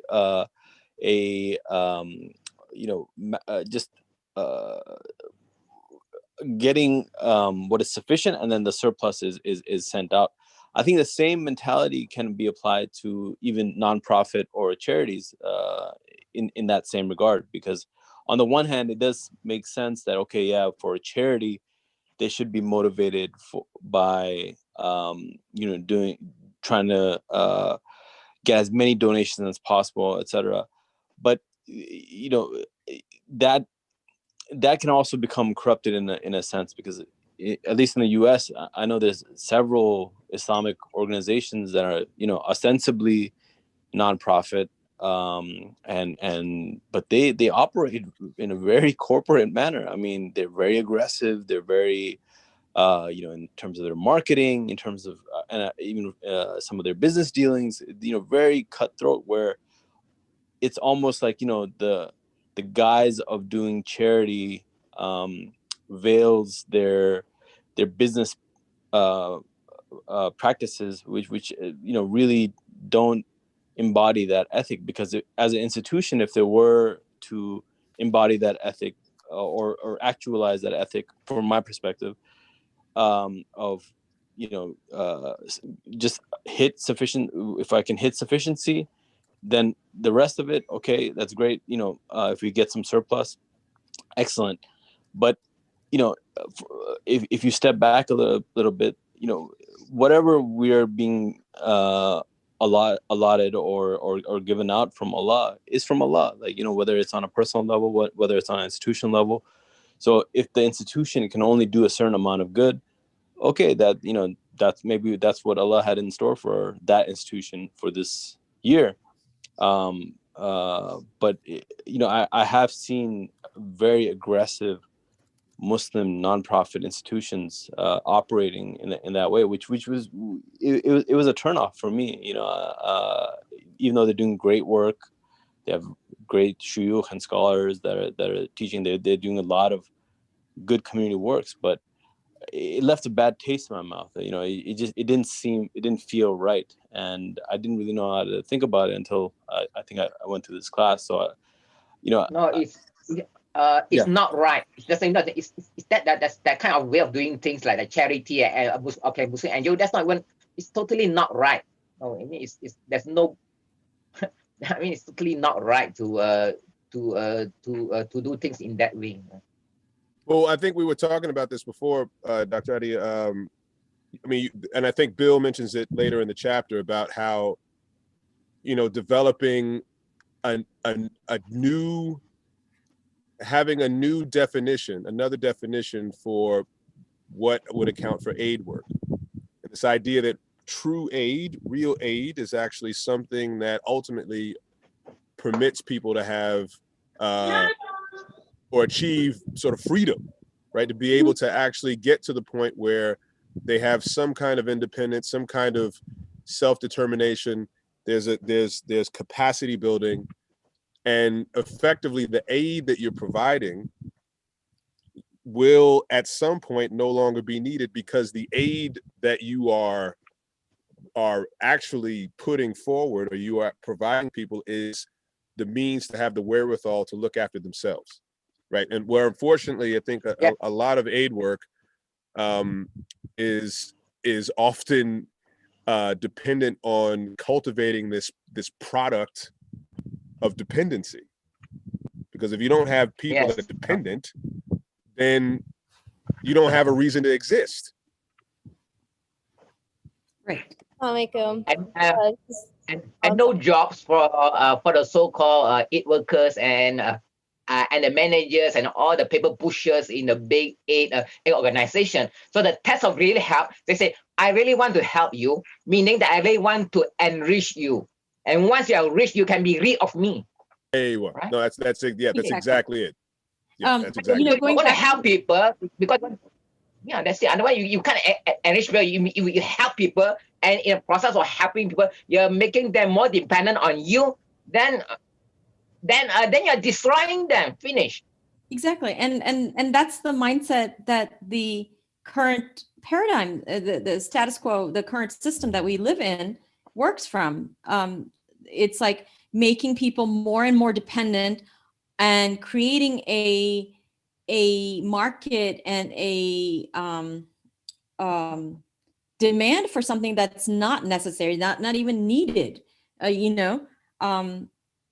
So I wanted to quickly go back to the point that Brother Shehzad was making, about how various charities and nonprofits function and operate almost in an aggressive manner, almost as a for-profit corporation. And it occurred to me, this thought just came to me, that they're acting from the stance of the end justifies the means.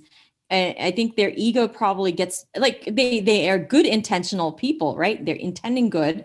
They want to do good, but the shaitan gets to them and corrupts their intentions. He makes them think of themselves, like he makes them think that their function is, their success and their function is to maximize charity, and therefore they want to get as many donations and be as cutthroat and as aggressive as possible to get to what they have in their head is the definition of success.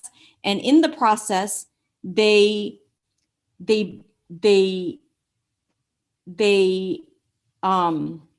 corrupt, right? It's not, all of a sudden the process, the way they conduct themselves has been thrown out the window, and it's all about the end product, not the process itself. And Islam says, Islam is all about the process. It's how you conduct yourself.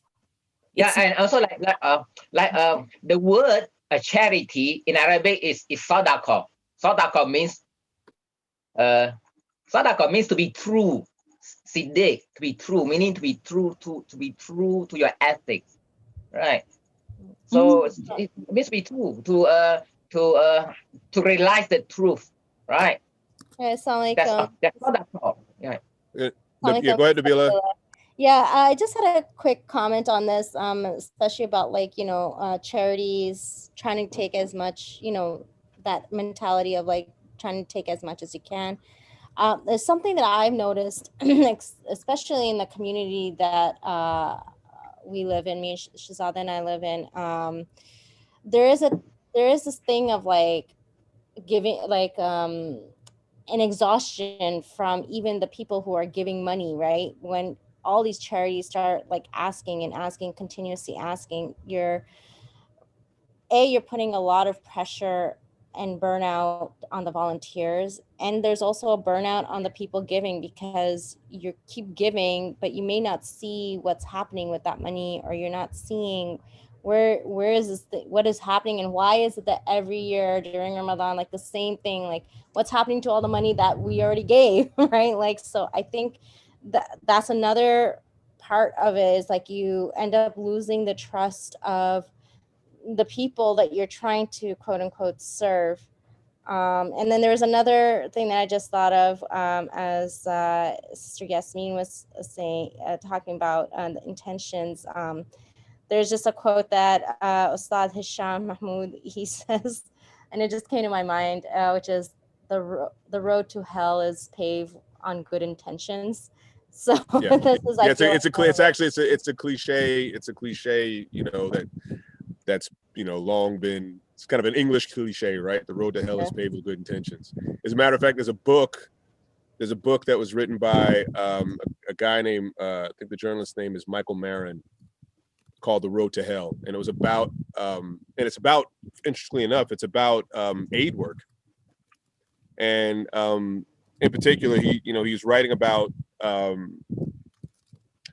aid work that had been done, for instance, in the Horn of Africa, and how a great deal of that aid that was sent to Somalia, for instance, when everything was happening there in the 90s, for example, a lot of that aid work actually went on to fuel the civil conflict there, because a lot of the aid that was sent was then, in many cases, it was seized and then used as sort of a weapon, against the population there. So, for example, it would, for a lot of the food, the food that was sent there, grain or what have you, it would be seized by the different clans and things, and then that ended up becoming a means by which folks were making a lot of money by reselling the aid, right? By reselling all of those goods that were being sent into the region. And and I think the reason that the book is titled The Road to Hell is because these good intentions that supposedly were motivating the sending this food ended up creating a hell, right? Ended up creating a hell that really lied at the that was the foundation of a great deal of what was happening in the Somali conflict, among others. And so that just shows. Okay, yeah. And after this, we can please. Allah. So Nabila, was that Nabila? I think it was Nabila. She said it was Shehzad's wife. So I think that That's a very Western perspective to say the road to hell is paved with good intentions. That's a very Western perspective. Because if you think of it from Islamic perspective, that's incorrect. Astaghfirullah. I don't mean to sound, oh my God, please forgive me for sounding preachy. Astaghfirullah. I'm just very passionate about this. So what I'm saying is the Islam says it's our intentions, right? So once we start, like and my point all morning has been that once our intentions get corrupted, and we need to be careful because they will get corrupted. That is Shaitan's promise. They will get corrupted. And that is why we go to the prayer mat 5 times a day to cleanse ourselves of those corruptions. 5 times a day, 50 times a day, whatever it takes, right? And it doesn't have to be the prayer mat. You just need to do it inside. Because it's our intentions behind the actions that matter. In Islam, that's what it matters. Because as soon as we let our ego get impacted, the ego is the doorway to our soul, the doorway to the shaitan to our soul. Because as soon as we say, I want to hit that goal, I, Yasmin, did this, I brought in $600,000 profits or whatever, right? I did this. Now that is the doorway to shaitan, to your soul. And that's where it gets corrupted. And that's where your intentions were not pure. So it's not the pure intentions that take us to hell. It's the corrupted intentions that take us to hell. Astaghfirullah, please forgive me for my diatribe. What's meant here, I think, what's meant here is that we take so-called good intention for granted, right? But good intention presupposes you know what is good. You have a vision of what is good rather than what is not good. And based on that vision of what is good as opposed to what is not good, then you have your intention. So basically a lot of people have like good intention, like that. Yeah, but then if they have no understanding of the context of the situation of what constitutes good or bad, and then the intention can be good per se, but based on a background like vision that's not very clear, and that's why you have that aggressive charity, right? Because it's like that's it. I think so. What is meant there is that a lot of dumb people, and even some maybe a lot of people who are like who haven't done like proper thinking through, they just jump onto a project just based on good intention. Yeah, but the question is your good intention based on correct, true, examine vision? Otherwise, yeah, I think that's and that's what's meant, that people jump onto a like good intention but haven't really thought through things, right? And then they do, they do a lot of things. Yeah, but like modern development or making project that, and they just come in, but they think like permaculture. I want to farm, and that's a good intention, but then you don't sit down and wait a year and observe the land till your vision is clear about the landscape. Then you execute your good intention. A lot of people just come in, bulldoze that, run roughshod over people, and then just have and they think they're good. So a lot of this good, intention is nothing but a cover for a hidden hubris, right? I'm here to save the world, good intention, but you don't bother to observe. You don't bother to consult. You don't bother to study. You don't bother to do research. You don't bother to do due diligence. Everything crashes, and that is what a lot of people. And as what is happening. Yeah, actually, I want to follow that up with the fact that, I mean, even in the Quran, there is this stating that Shaitan can make certain acts, right, that people perform. He can actually make those acts appear good to them, although they are not in fact good. So having an objective measure of of, as you said, knowing what is quote unquote good, right? Because the good, if it's only based on your own assessment and your own qualification of what is good, right? Yeah, That's and gonna that be, was yeah. and that was goes wazayyana lahum shaitanu a'malahum. Wazayyana lahum shaitanu Satan makes seeming, make nice, Right, exactly. and attractive the action. But a lot of people that bring the action that they sincerely think that this action are good. It's internal coffee. A lot of people going around the world and they believe, they reckon they're doing a lot of good, right?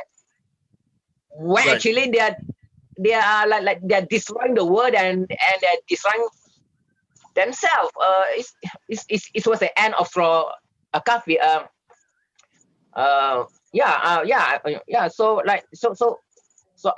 it's very important and that's why I say it's so good intention presupposes true vision. So true vision, and based on that vision, you can differentiate what is good and bad, and based on that differentiation, based on good action, based on a true vision, then you can intend. You can intend, mean you can aim, you can direct your focus towards the good, right? And then comes the action. So first the vision, then the intention, and then the action. So to make very short, vision in intention, so vision in action. So the vision is presupposed. So but that's not really clear. So first, like permaculture, you go there and maybe you might need to just stand still on the land for 1 month, 1 year, and before you start anything, right? Because to the vision, otherwise you do a lot of stuff and then No, and it's funny, and you go back. It's so funny you said that. It's so funny you said it, Dr. Eddie, because you took the thought right out of my head. Because if you go back to, you know, the whole where we begin with the design principles, right? The first thing that you do is observe, because most vision, exactly. You have to be able to look at things and understand what it is that you're observing, because if the observation is off, and if the interpretation of what you're observing isn't correct, then you can't properly orient yourself. And if your observation is off and you can't properly orient yourself, then you can't act properly. Everything you decide to do is going to be wrong because the observation wasn't correct, right? And on the basis of the observation, the orientation and the intention, again, which is based on your ability to observe, it's completely off base. And so I'm really glad you said that, because that was precisely what I actually meant to say that earlier, and then you actually brought me back to that point. But I just wanted to interject. I mean, this see the remains what you're talking about, and Sheikh Adi runs counter to, you know, almost everything that we're educated in and learn in the corporate world. Like, you know, just execute, and you know, and you know, this it just underlines the importance of the principles of this course, where you need to have a very, you know, solid epistemology of thinking, and where it is that, you know, where are your drivers coming from, and what are they rooted in. And Dr. Umar talks about this all the time, Dr. Umar Abdullah Farouk, that, you know, we need to re-examine our cognitive frames, because you can very easily get corrupted. You know, one of the things that you were mentioning, Dr. Adi, was shaitan can easily mislead you. I remember I had a friend in college who refused to pray, and he was certain that he was like, I know I need to pray, but, you know, how can I, you know, do you know what you're doing when you're praying? You're standing in front of God. And if I'm thinking about the other things in life, like, you know, I'm being a hypocrite, like, you know, so I am being true to what God deserves by just not praying, you know. And in his mind, that made sense. And from a certain cognitive frame, that could seem like a meritorious act, but obviously we know by definition that is not, what's a good thing. And then just tying it back to the charities and personal ethics, I think the same idea or fear undergirds both problems, that it's the reliance on the, almost this like obsession with individualism and your own production, and the lack of reliance on communal networks, and if you're not out there hustling and getting yours, then you're going to be wasted, or you're going to be, your destiny is of ruin.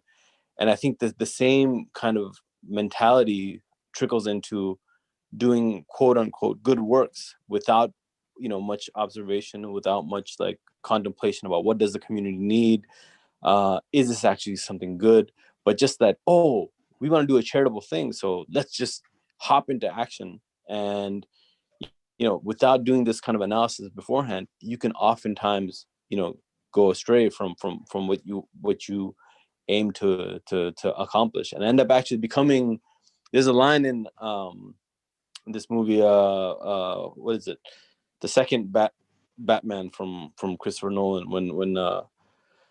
when Harvey Dent says, either you die as a hero or live long enough to see yourself become the villain. And I thought it's such a beautiful line, because oftentimes some of these charities start operating like villains, like the volunteers are like slave labor for them. They justify doing this communal good, and since we have all these donations to like just undercut and like not even give fair prices and make you feel bad if you're one of their vendors, which is really runs counter to doing communal good. You're actually uh unfairly compensating your merchants and vendors under the guise of doing good, which seems completely contradictory, right? And that is all because this framework is missing. This what is good is not really well defined, and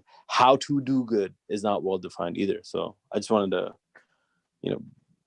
wrap all this Yeah. stuff up that I mentioned. Okay, maybe we can go for thanks. Maybe we can go for a break. I think Yeah. I think maybe Yeah. We can break, and then we can actually there's some things in the paragraphs that in the next section, inshallah, we'll come back and we'll pick up the discussion in the next section and continue through. Okay, so maybe we come back quarter past the hour. All right. Is that sufficient, or would you need more time? You need more time? No, I think that's good. Thank you. Okay, quarter past the hour. Okay, assalamu alaikum. Sure.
Tiens.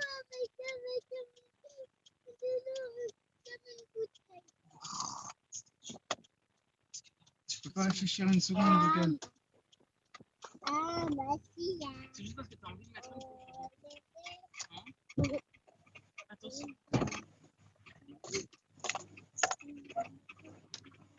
Vas-y.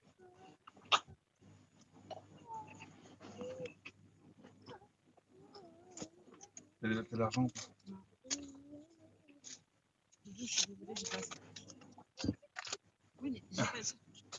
En 10, pardon. Elles sont en train de partir là. Elle demande de venir tout de suite. Elle demande de venir tout de suite. Tata. De te foutre, chérie.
So, everyone, are we back yet? Okay, great. So just picking up. Just want to be sure we're all in the room. I actually found at least one of the references I was hoping to video. I think it's Salatul Hijr 15 39. Sorry.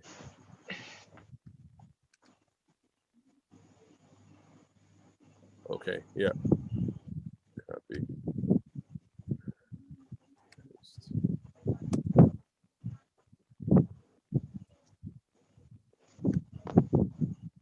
Hey, well.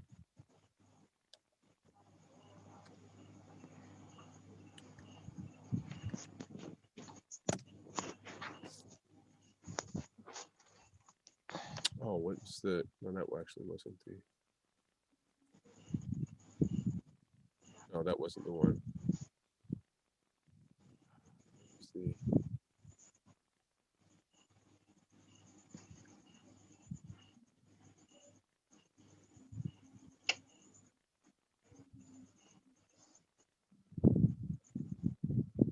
Oh, okay.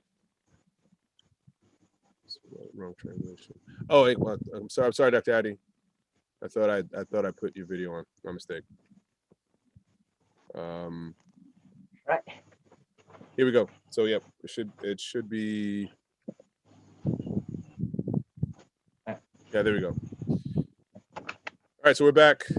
Assalamu alaikum. So I wanted to pick up from the next couple of paragraphs in the book, because I think again it highlights some of what we've been discussing. If we go to again, second column, 508, section 14.4. He says here, the real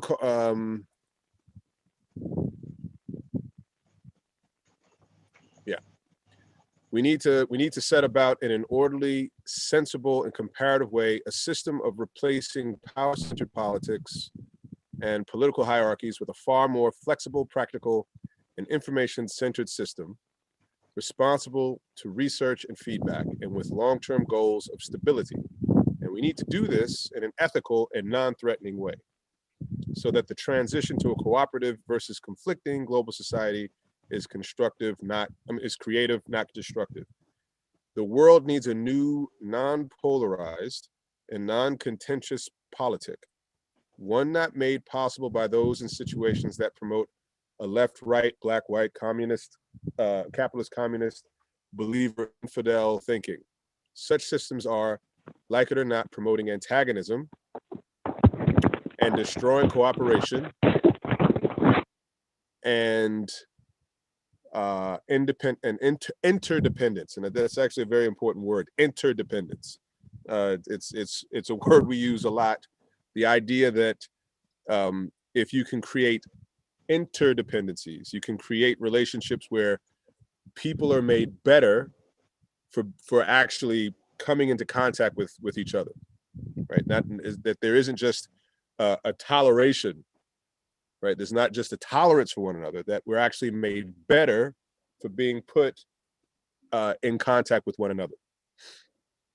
Confrontational thinking, operating through political or power systems, has destroyed cultural, intellectual, and material resources that could have been used in a life-centered ethic for earth repair.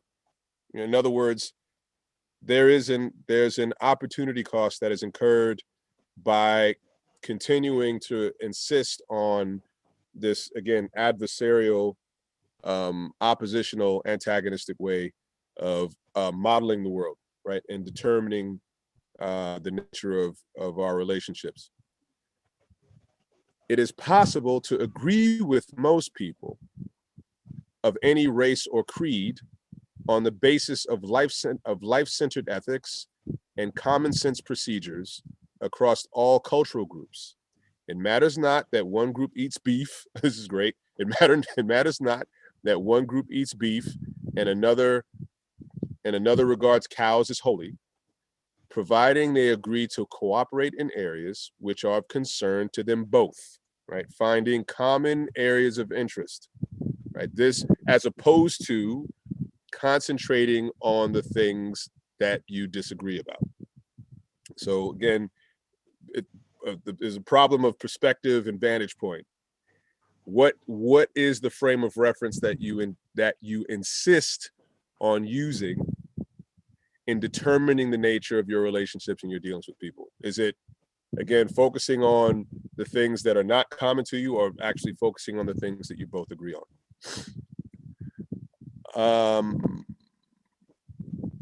Right, so again, let me just get to that first. And so it matters not that one group eats beef and another regards cows as holy, providing they agree to cooperate in areas which are common, or which are concerned to them both, and to respect the origins of their differences as a chance of history and evolution, not assessing such differences as due to personal perversity. So I think this is a tip of the hat to also, having a good opinion, right? This is a husn adhan, as opposed to operating from a premise of suspicion. Right. So again, very, very, I think these are some very powerful and very practical ideas, practical ways of understanding our dealings.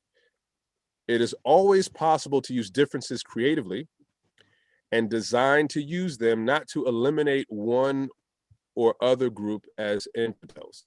Belief is of itself not so much a difference as a refusal to admit the existence of differences.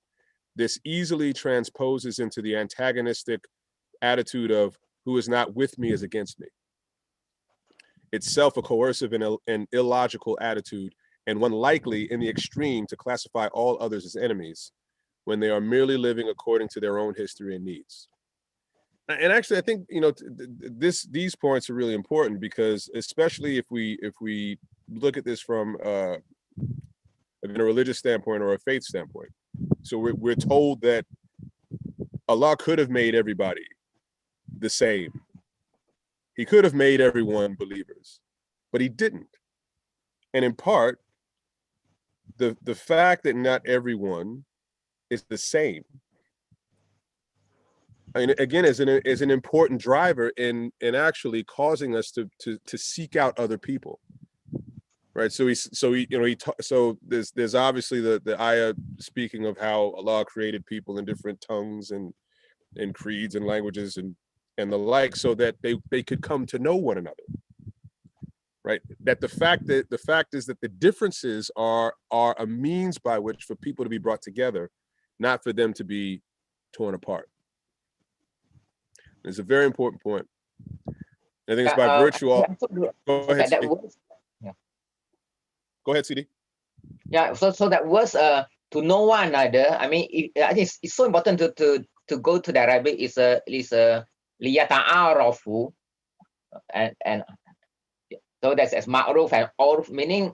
So let's say you know a different tribe or different race or different, and then it basically is to acknowledge. Let's say, okay, if they have a good custom, right, like good way of doing things, and we acknowledge that, yeah, like the manner we acknowledge many of the custom of the Amish, like, let's say the socio-economic custom of the Amish, you know? So we acknowledge, we recognize, oh, that's a good Oruf, right? Oruf, you know, of knowing that the Oruf, and wow, that's yeah. So basically, it's live and let live, and maybe you can learn what is good in the other guy, and maybe can appropriate that into your culture, into your system, and that is part of the process of Islamization,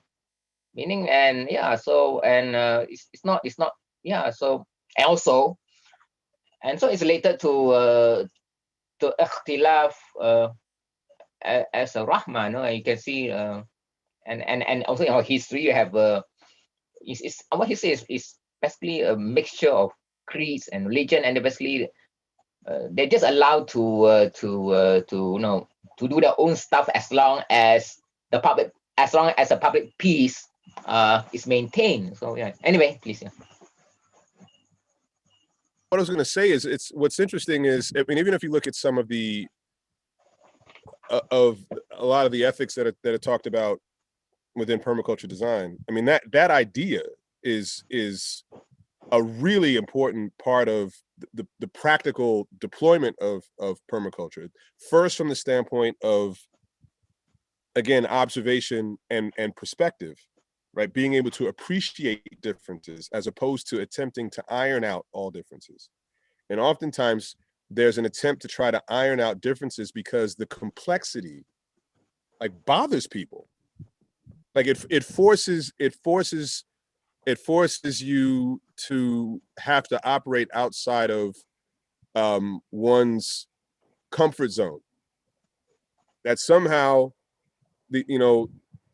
you're not able to cope with the world, or you're not able to cope with people, anyone or anything that does not reflect you back to you, is I think is a very strange perspective, that somehow the only people, right, the only types of people that you're capable of being good to are those that reflect you. I mean, there's some kind of narcissistic about that. There's something very egocentric about that. Not being able to accommodate other perspectives. And I think it also speaks to an aspect of insecurity, right? That sort of a lack of certainty, in that when you encounter something different, that it makes you uneasy about yourself. And this isn't, and I'm not speaking of matters of like good and evil, like accommodating evil, right, or tolerating evil. Right? I think that's something that's quite different than what's being mentioned here.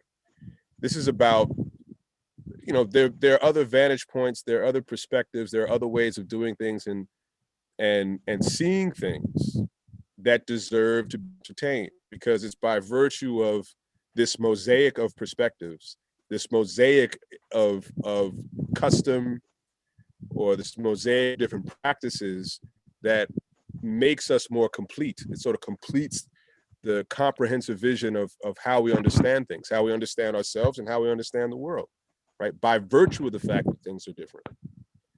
So it's very much a part of the whole approach to design and how we analyze things and how we come to view, you know, how we come to view things, is that the differences actually make us better, right? It actually makes us more kind of broadly functional.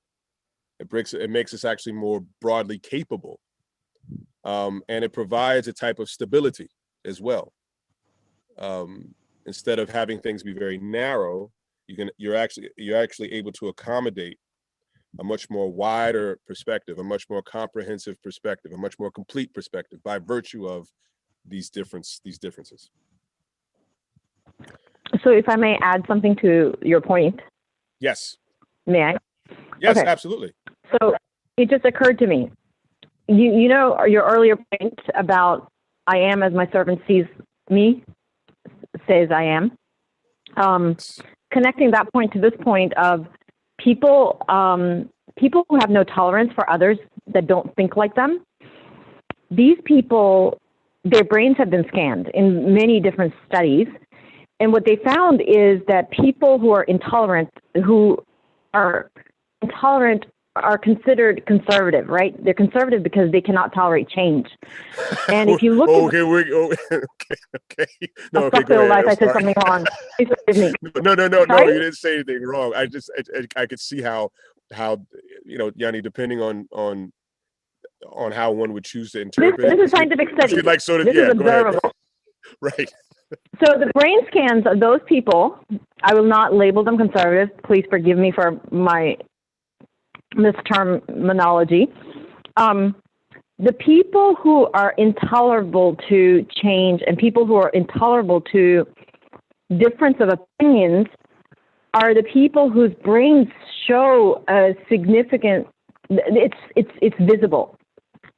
It's visible by brain scans to know who is tolerant, who is not tolerant. So that brings me back to the point of I am as my servant sees me, because Allah subhanahu wa ta'ala, God, Allah subhanahu wa ta'ala, is not this entity. He is everything, right?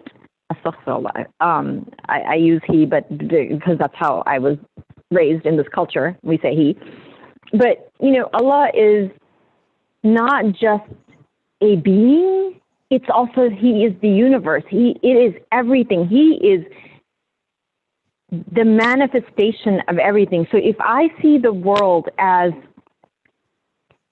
going back to Einstein, right? Do I see the universe as friendly or not friendly? If I see the universe as friendly, that means I have a positive opinion of Allah subhanahu wa ta'ala. That means that I am able to tolerate differences of opinions, as well as I am able to tolerate change in my life. And that is seen on brain scans. So if I don't make sense, please forgive me. So what being able to see on brain scans tells us that how we see and how we think manifests into our being, physically manifests into our body, our brain, our everything. So your thoughts do make you. You know, everything goes back to the paradigm. Right. The idea that somehow your opinion of what you perceive or what you believe yourself to be experiencing is confirmed. It's sort of mirrored back to you. Exactly. So even though, but it's mirrored back to you in the sense that that there's a way that you perceive the world, that there could be things that are happening which actually could run counter to the belief that, for example, if you are of the opinion that the world is marked by scarcity and and evil and all of these things, that it's not necessarily a matter of, I think as Dr. Addy said, that there is that it's a cosmological truth, right? That is in fact what is happening and is a hallmark of reality, of the universe. It's simply something that, on the basis of your ability to observe, we go back to observation again, your ability to observe and your ability to analyze and make sense of what you're observing, the way that you view the world and what you've chosen to focus on, right, is there's a confirmation of this opinion, unless there's something that occurs that causes you to be suspicious or disabuse yourself or be disabused of this bad opinion, right? To actually have you question what you think. Right. Essentially, as you question what you think, you change your opinion. But and I think you hit a huge point. And forgive me if I don't make sense processing as I'm talking. What you just said and what we just said together as a class, as a collective, what we just realized is that this is a loop. This is a loop. And it occurred to me that, we as Muslims say Allah, subhanahu wa ta'ala, but this is the reality for those who do not believe in a God. This is a reality for atheists because they say the universe is friendly, right? When people say the universe, they mean God. They mean Allah. When they say, and yes, I'll stop there. Dr. Addy, you have something to add to that? Because I'm sure you have something to say about, again, this idea that, as I want to go back to the statement that you made about the difference between the belief, right, the perception, and the actual cosmological reality.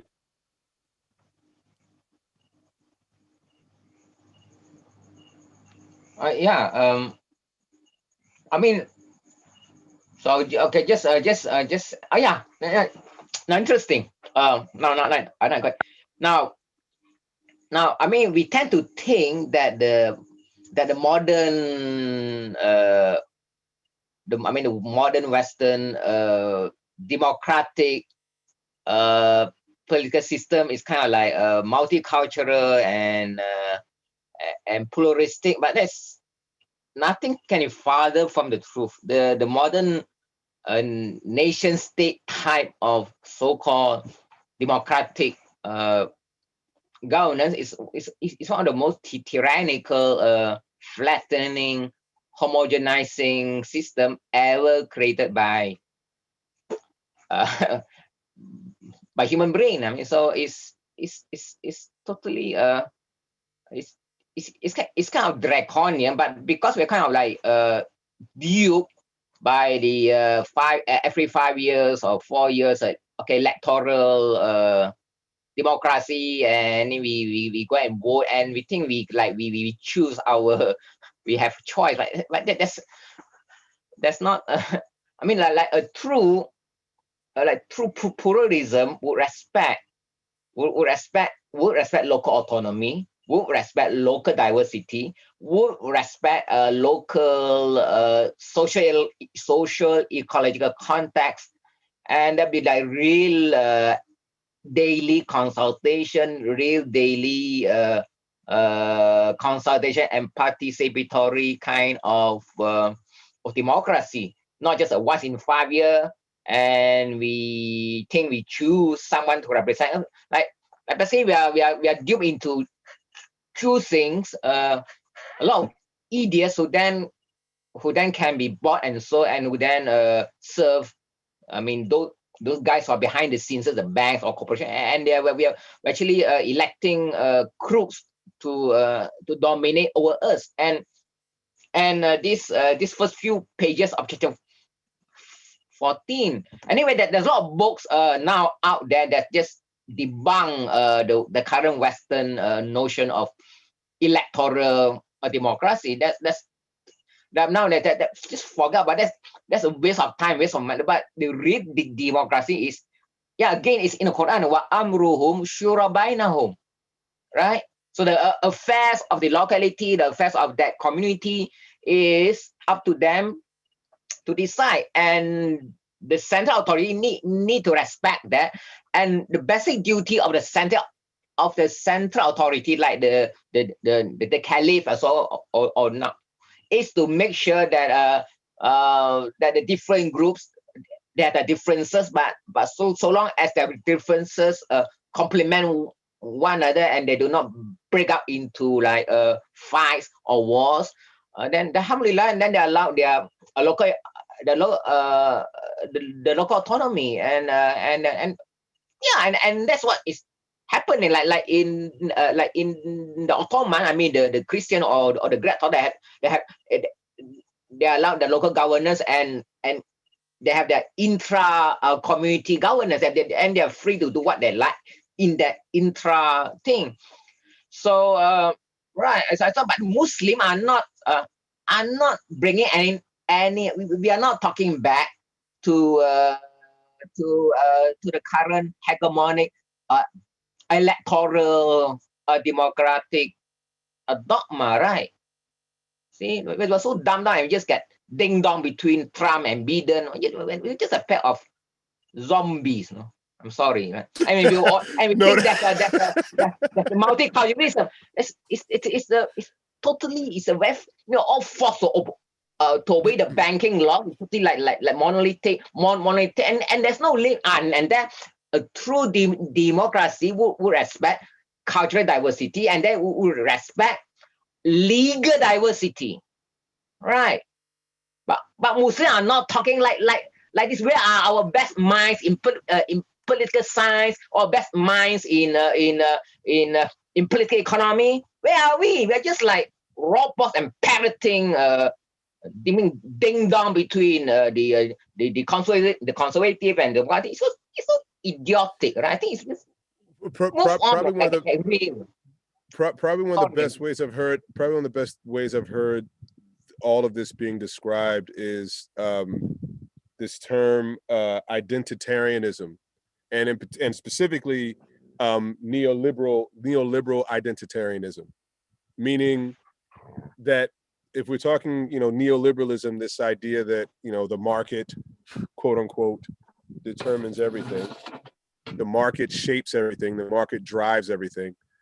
Again, and not ethics, for instance, that all there is a desire for there to be a particular makeup of identities that participate in the upper echelons of this neoliberal system. So there isn't a questioning of the system. There isn't a challenge made to the basis of neoliberalism or market logic or a conventional sort of, again, neoliberal market logic. It's just a matter of figuring out how do we get what would be deemed a just and fair and equitable distribution of identities participating at the top of that system. And so, unfortunately, I think Muslims, like a number of other groups, have been, again, captured by that way of thinking. So we're not thinking in terms of ethics anymore. By and large, Islam has simply become another identity, right? A cultural accessory or a political tool, and in the hopes of becoming a part of, again, the current order, right? This is how we get our place at the table, right? This is how we elbow our way into the conversation, as opposed to how can we take what is understood to be the ethical sensibilities of Islam, the epistemology and the cosmological understanding of Islam vis-a-vis our ethical sensibilities, and create a table that is worth pulling up to, right? How do we do that? How do we accomplish that? Unfortunately, this isn't the conversation that is being had. And I think, you know, what's being articulated in the book here, I mean, this, for me, this is closer to the mark in terms of what I've, I mean, this kind of speaks to many of the basic ideals that drove me or inspired me or kind of opened the door for me to become a Muslim. And I think it's a bit disappointing to see that, you know, the Muslims aren't necessarily putting forward these ideas. You know, this is not something that is seen as being the kind of the chosen, you know, this chosen set of ideals that are actually put forward to identify who we are and how we operate and how we shape or build a world that hopefully is able to accommodate other people, even if they don't believe in what we believe. Right.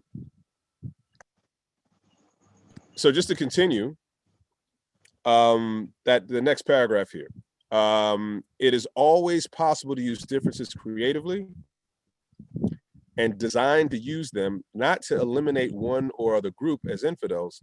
Belief is of itself not so much a difference. Oh, wait a minute, did I read that part? Oh yeah, no, not so much a difference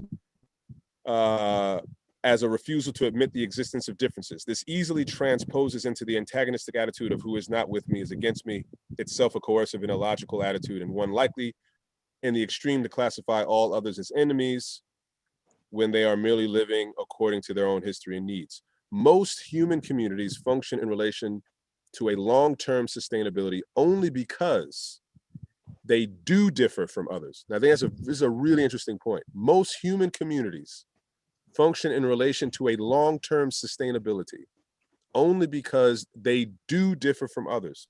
What is possible to an Inuit or Eskimo is not possible to a forest pygmy. Thus, it is not differences in themselves that are important. It is how all groups relate to the basic rules of the local ecology that permit them to function on a long-term basis. Belief, like religion, is a basically private and non-global characteristic and should not be subject to comparisons. On close examination, we quote unquote believe in those systems that enable us to behave without guilt, with respect to our resources and our own culture. And I think this, and again, this is another interesting point. I mean, why it seems that in our respective religious traditions, and I think especially with regard to the Abrahamic faiths, this point about being able to do a lot of what we're doing in terms of, you know, living in a way and behaving in a way that actually jeopardizes ourselves, right? And undermines the ecologies, undermines the natural capital that makes living possible. Why we don't necessarily feel guilt about doing that as a matter of religion, as a matter of faith, as a matter of ethical sensibilities, is very interesting. How the way we've rendered the understanding of these traditions in a manner that seems to permit that type of behavior, in spite of the fact that there are many aspects of those traditions which speak otherwise. It is very interesting how we can do these things without guilt or without shame, right? Without guilt and without shame. And I had a brother explain the difference between the two, and he explained this to me about 20 years ago. He actually is originally from West Africa, but he had come to the States and had kind of been observing the way people do things, and I guess certain interesting cultural idiosyncrasies, right, that marked what he was seeing. And he said, I've noticed that people here feel a lot of guilt, but they don't feel a lot of shame. And I said, well, what's the difference? He said that guilt is something that people feel after they've done something that they weren't supposed to do. He said shame is something that people feel that keeps them from doing something that they shouldn't do, right? It's the shame that's a preventative.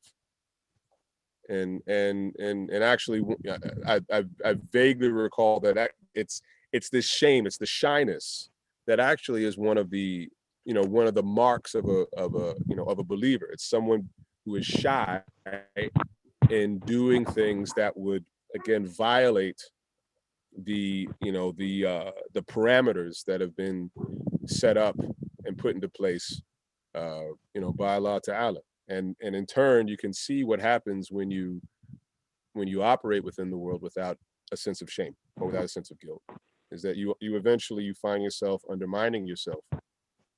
Although you might be impervious, in terms of observing these things, you might be impervious to the effects, or at least only until they become undeniable and they bear down on you.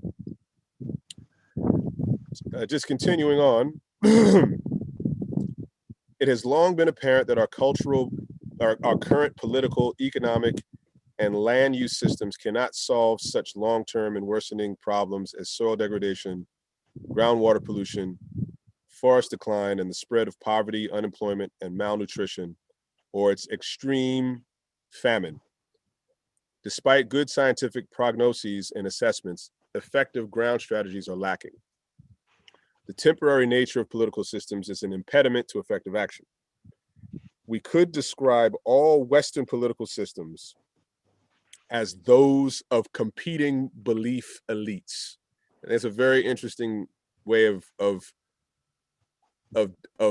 characterizing everything that was mentioned. We could describe all Western political systems as those of competing belief elites.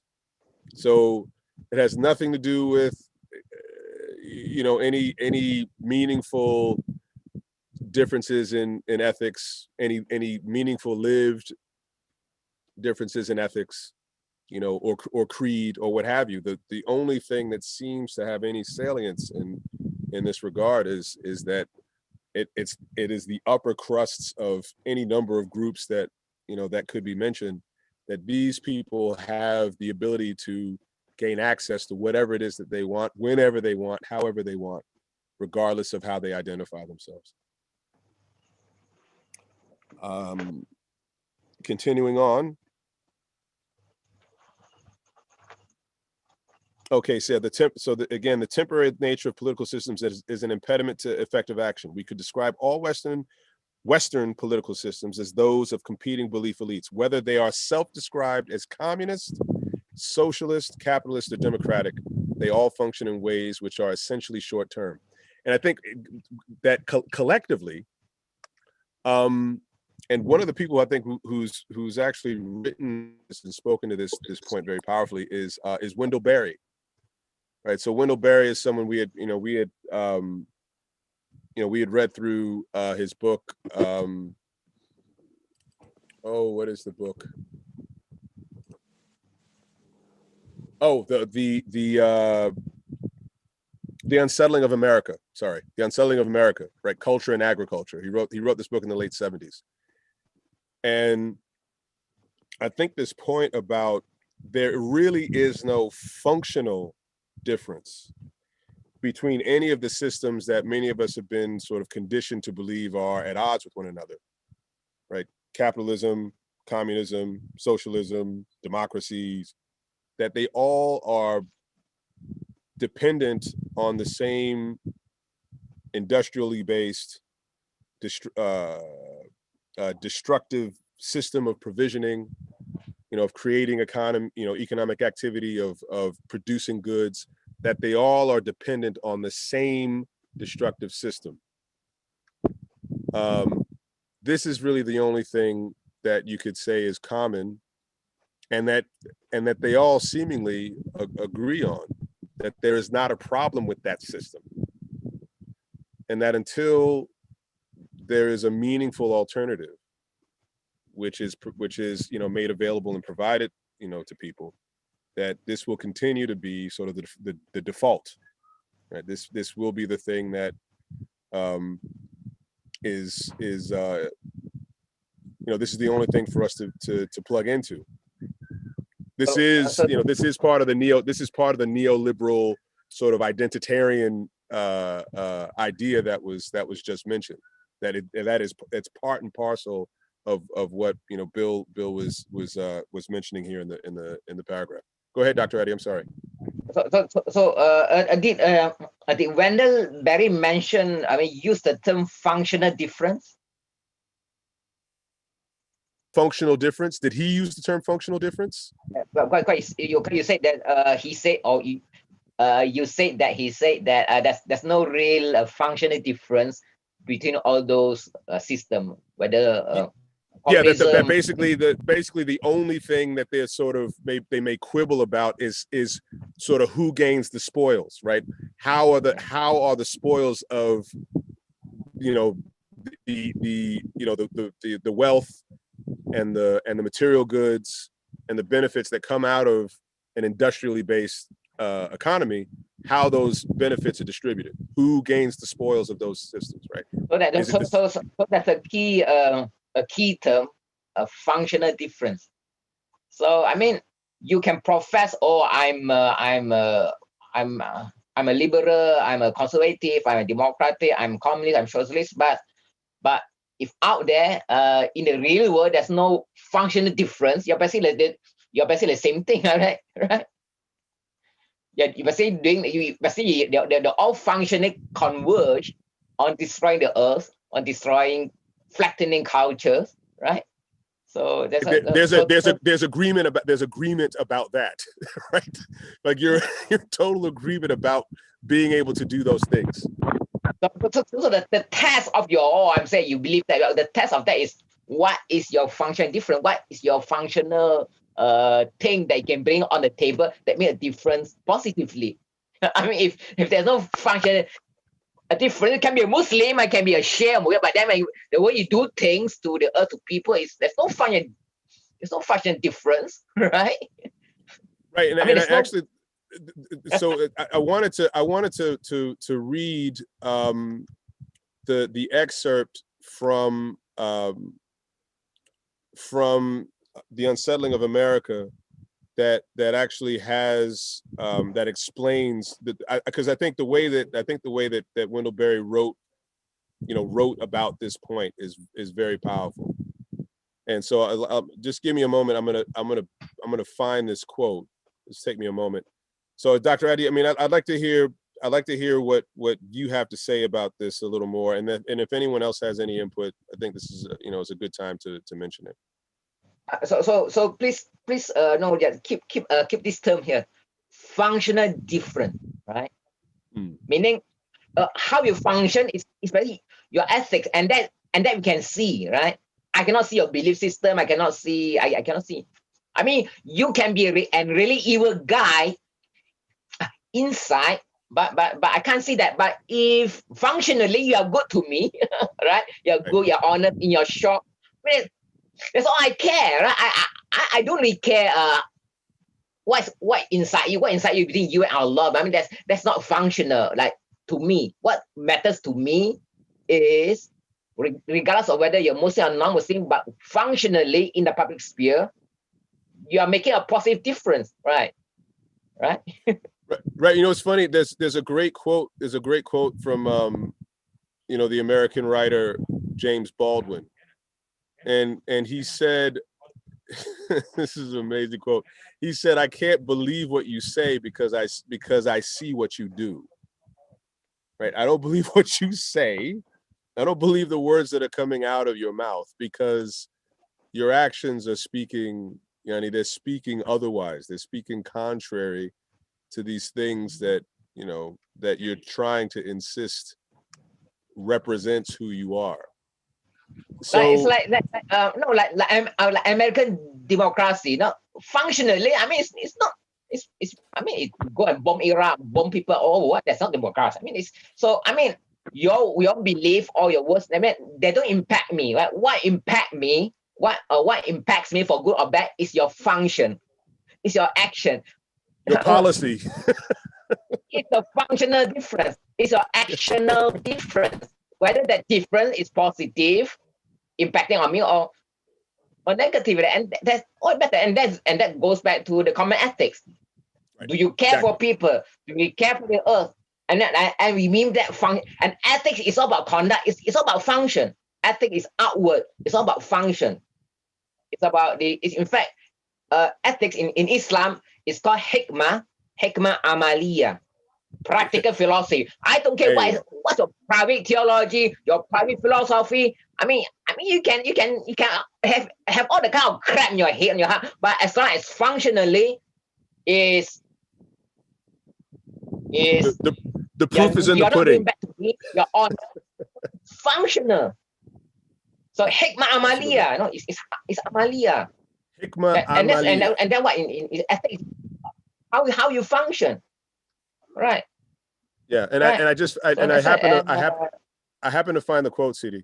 So he says, and let me see if I can. I'm going to share the screen once I put this up. So excuse me a moment.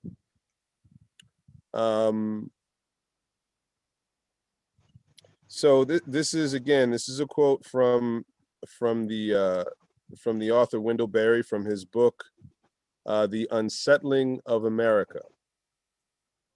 And he says, share screen, here we go. So he says here, if we are concerned about land abuse, then we must see that this is an economic problem. I think it's a really powerful statement. So this idea of, if you have some kind of concerned about ecological destruction or the environment, that this is first and foremost a problem that is connected to economy, right? How we go about making a life for ourselves.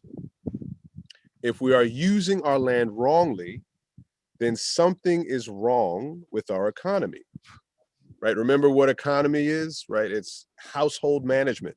If the land abuse is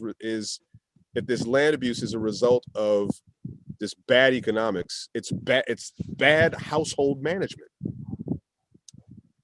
If we are using our land wrongly, then something is wrong with our economy. This is difficult. It becomes more difficult when we recognize that in modern times, every one of us is a member of the economy of everybody else, right? This is a product of globalization. So everybody suffers from the same bad household management.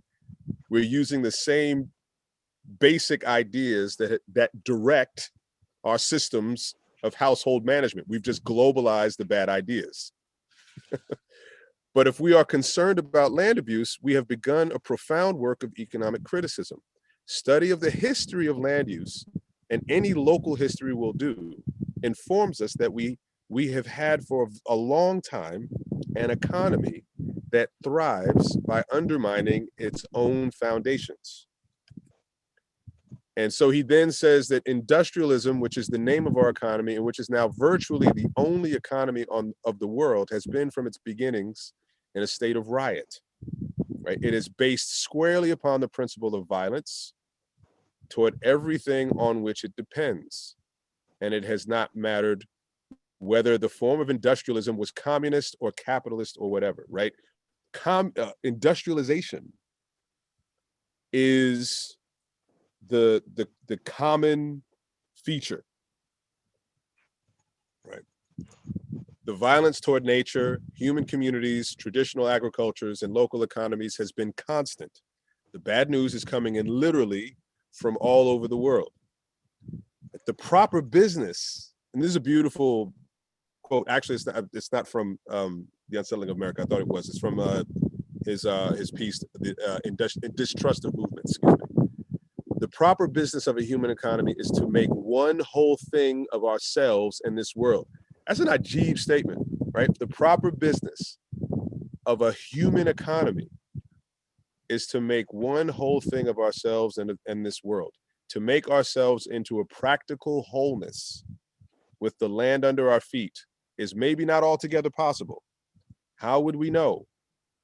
But as a goal, it at least carries us beyond hubris, beyond the utterly groundless assumption that we can subdivide our present great failure into 1,000 separate problems that can be fixed by 1,000 task forces of academic and bureaucratic specialists.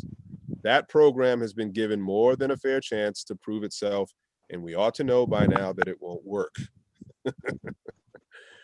So then he ends, he ends by basically, the question is asked, what do we need if this is a problem of economy, right? If this is a problem of household management, right? If we're looking at the, the etymological origins of the word economy, what are the origins of this crisis, right? What do we need in order to live?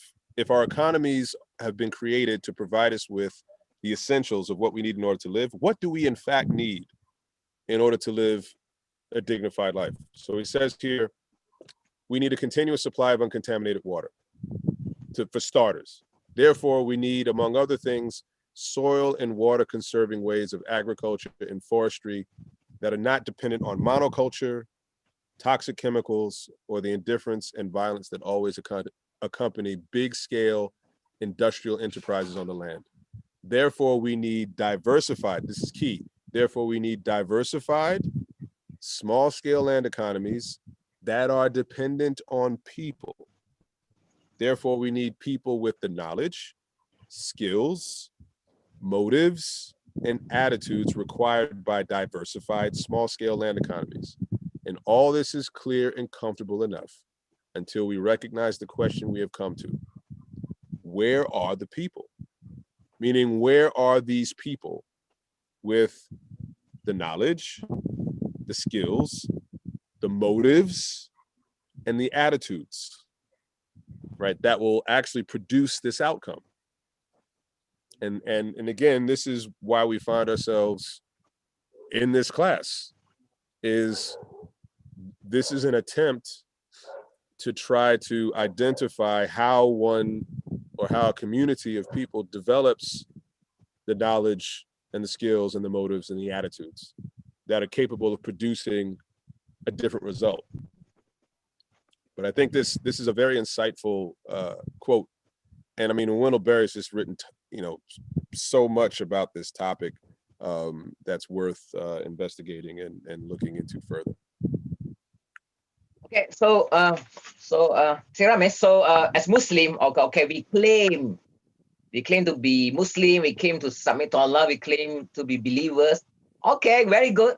But what is your functional difference in the world? Why is there no functional difference between us and many of those crooks?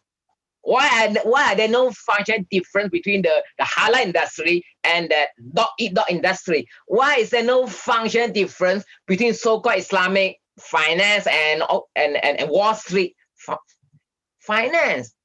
Where is our positive functional difference in terms of like positive impact on the world that show that we are Muslim? Right. Where is our shuhada? Al-Nas. Where is our we are sent out to do good, right? Where is this function difference that show that this is good?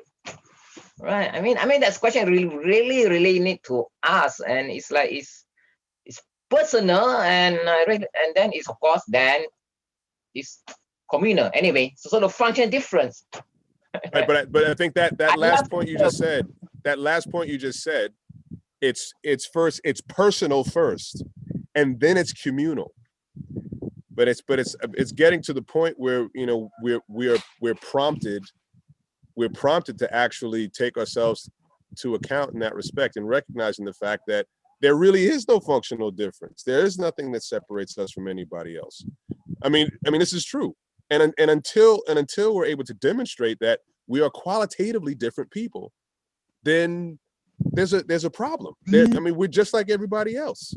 We're just like everybody else. You just pray different, you wear different clothes, you got, different little kind of customs, you do little cultural accessories, but functionally speaking, the claim beliefs you know, and supposedly the ethics that are supposed to define you has not produced a different product. It's the same kind of homogenized, you know, product as everybody else. You know, we're producing the same output. So superficial difference is not enough, right? We want functional difference. Your actions are better than the rest. Your actions are actually like doing a real positive difference on the ground, right? Really, like, yeah. So the proof of the cake is in the eating, right? It's not in the it's not in the menu. Exactly. Oh, thank you, Atika, for putting the article in the chat. So that's great. So if anyone wants to be able to look up the original piece, the complete piece, Atika's put it in the chat. And I would also highly recommend, I mean, really looking up any of Wendell Berry's writings, but in particular the book, The Unsettling of America, Culture and Agriculture. He wrote that in 1977. It was first published. It's absolutely worth a read. Very, very powerful book. So just to go back to the text and see if we can finish up with that portion, and then see about getting some of your input from everyone.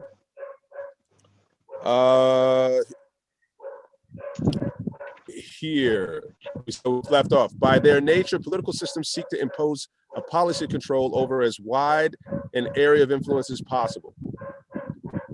Are power-centered, not life-centered, and are often composed of a few families, a very few families, and in the case of royalist and feudal societies, only one family. Thus, the continuing and long-term sustained programs necessary to reverse forest loss and soil decline are usually sacrificed for the short-term policies of an elite maintaining power. Right. Continuing on. So if we actually, let's fast forward to, actually that second part of the paragraph here, the last paragraph. The argument for simplicity is never a political argument. When people practice it in their lives, they don't even need any politics, which some people might debate, but this is, the politics does not supersede. Politics does not supersede, again, the basic ethic of ensuring the dignity and the idea that everyone is able to have what they need in order to live a dignified life. The same statement also refers to the adoption of an ethical basis to action, to the placement of money and resources, and to the determination to act in accordance with one's beliefs. All of these can occur independently of political change and can be long-term, lifelong personal actions of great effect. That is, people can act independently of political theory, which rarely, if ever, hold on, sorry, I lost the page.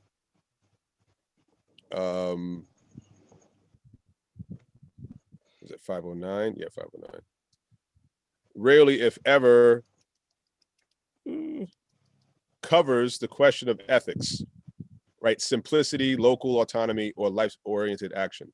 Such changes in people come about by education and information, and when enough people change, then political systems, if they are to survive, may follow, or become as irrelevant as they now appear to be in terms of real solutions.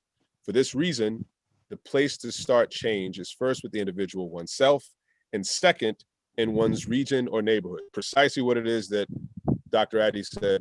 First, you have to begin with the personal, then you have to have that go on to manifest in the communal.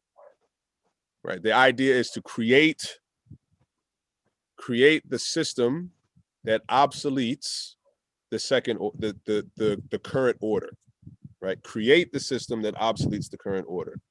But that can only be done if you have sort of a critical mass or enough people that are operating on the same accord. They're operating from the same script sheet, so to speak, and actually putting that to some kind of useful effect.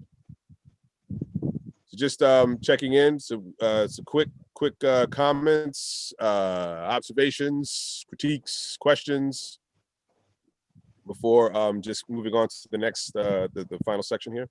Anything?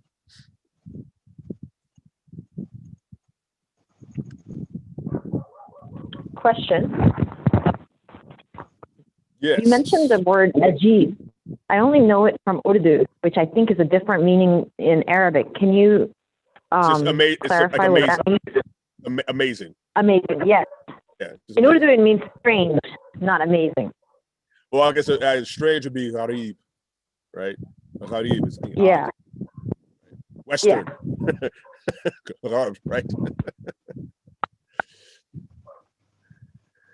All right. So if there's nothing, there's no sort of glaring, or sort of obvious or egregious misunderstandings, or there's nothing, that needs to be answered. Let's just push on. So this is the heading, the right not to be in debt. Here he's talking about. Well, I mean, one of the biggest issues, one of the biggest causes of people being in debt, shelter, right? Some of the most charming and climatically appropriate houses on earth are built without bank loans, architects, metals, contractors, right? However, in every case, they are built in areas where trade unions, building surveyors, health officials, and local or state governments do not impede the home builder or the community providing shelter for themselves. So in other words, they don't have these massive bureaucracies. They don't have these systems that, in large part, unfortunately, are quite parasitic and unnecessarily burdensome. Here he says, stone, mud, bamboo, round timbers, rope, thatch, and even baked brick and tiles are the age-old durable materials of mankind. All can be locally produced if energy from community forest and people is provided. Even cement and mortar can be made if needed using kilns fired by wood, as can pottery, bricks, and roof tiles. None of this needs money if people work together. The real cause of a lack of shelter, as with food in any country, is not that of finance, but of restrictive practices by regulatory bureaucracy. Moreover, state or private ownership versus community ownership of forests, small mines, and lands is devoted to state or corporate profits to support a largely urban, leisured class of bureaucrats, which denies these basic biological and earth resources to the very people who work to produce or mine them. We have had national service to fight wars, but I cannot recall any but sustainable tribal societies that require every man and every woman to help shelter and feed themselves. Curiously, we are drafted to kill strangers and denied the right to preserve life. No armies are created to build houses, grow potatoes, or plant forests for the future. Unemployment for others is preferred by those who choose power as a method of exploitation. Right, scarcity thinking. In recent societies, our basic right to vote, form unions, protest, or go to law, i.e. to support professional classes. Oh, I'm sorry. In very recent societies, our basic right is to vote, form unions, protest, or go to law. Truly basic rights to grow or protect forests, to build a shelter, grow food, or provide water from our roof areas are commonly denied by local or state regulations. Effective local group action restores the true basic rights, which are those of personal responsibility for our sustenance on earth and to earth itself, while natural law, quote unquote, demands a fair return for every gift received. The laws of power demand gifts without thought of return. This is called economic growth and means unlimited resource exploitation and the concomitant exploitation of people. The wealth of any area lies not in banks or cities, but in those basic resources, skills, and natural systems developed by its peoples. And again, if you go back to the section in the introduction to this chapter where Bill talks about, the reason why sustainable systems, quote unquote, sustainable systems or regenerative systems aren't promoted, are oftentimes obscured. is because in doing so and providing that and promoting a lot of those systems, it actually causes for the type of control certain people are seeking. It prevents them from being able to exercise that kind of authority. It actually prevents or thwarts the ability to control, right? It becomes very difficult to domesticate people or communities that are capable of looking after themselves and really don't have an interest in lending whatever it is they have to offer to, you know, someone's designs on power and control and sort of autocratic tendencies, right? And this is one of the really big problems that we have, and one of the reasons why it's so difficult for us to break out of these systems, to break out of the present systems, is because once people are able to have some semblance of autonomy and self-determination, that there is no longer any reason for there to be these structures, right, that actually accommodates or allows for people to leverage the type of control that so many do now. Political affiliations. There are two ways to ensure the political changes which will bring ecological changes. The first is to mobilize ground support in every electorate where a candidate of any party takes a stand on good ecology or against nuclear and polluting industry. And the second is to form a local ecological or green party or bioregional group. So the bioregional group is something that we're probably going to talk about in the next module. This is one of the most critically important ideas that you'll see covered in this chapter, the bioregional organization. And you know, if you have an opportunity to actually read ahead and take a look at how bioregional organizations are structured, it really lays out what any good government does. That's the funny thing. When you read all of the details of what is highlighted in that section on bioregional organizations, it looks precisely like what you would want to have in a good government, or in a functioning community or polity. This would be an easier task if all intentional groups affiliated and subscribe to a common policy. It is difficult for a small group to evolve a total policy in isolation, and a common policy statement sums up the skills of all groups. Common policy always leaves room for local issues, but gives strong principles for guidance in those issues. Okay, and here it gives some examples of some, at least this book was written in the late 80s. We could identify some current examples of how, you know, perhaps some of these ideas are expressed in kind of modern politics. I mean, the Green Party, right, or some of the independent political parties. You know, people like Bernie Sanders.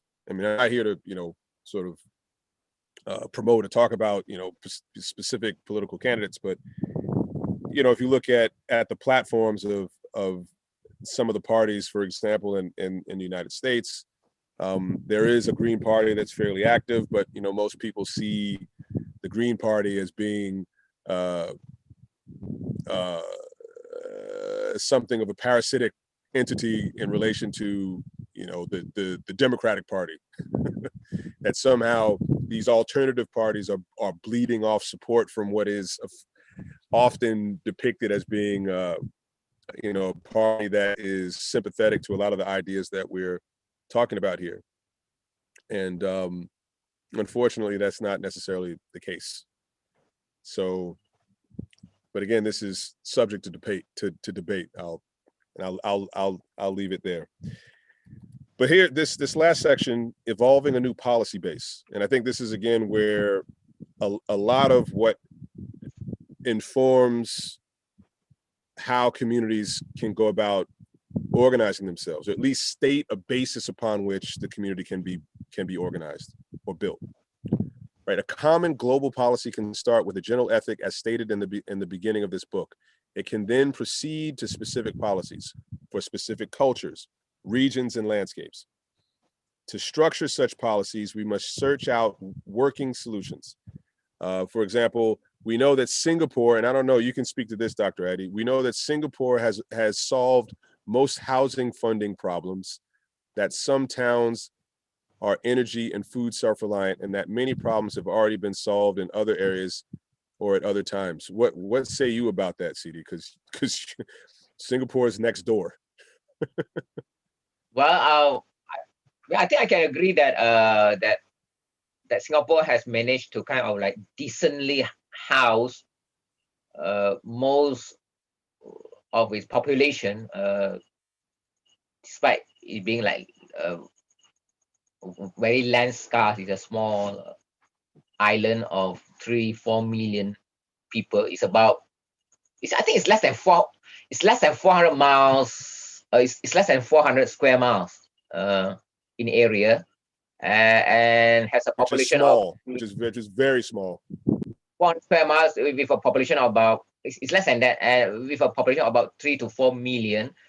So I think in terms of housing, most are now housed in like decent, reasonably sized, high-rise apartments, and the city is it's kind of green. They managed to do like a proper landscape, like make it not too like so it doesn't feel like a concrete jungle. There's a lot of like greenery. It's much more well planned than Kuala Lumpur.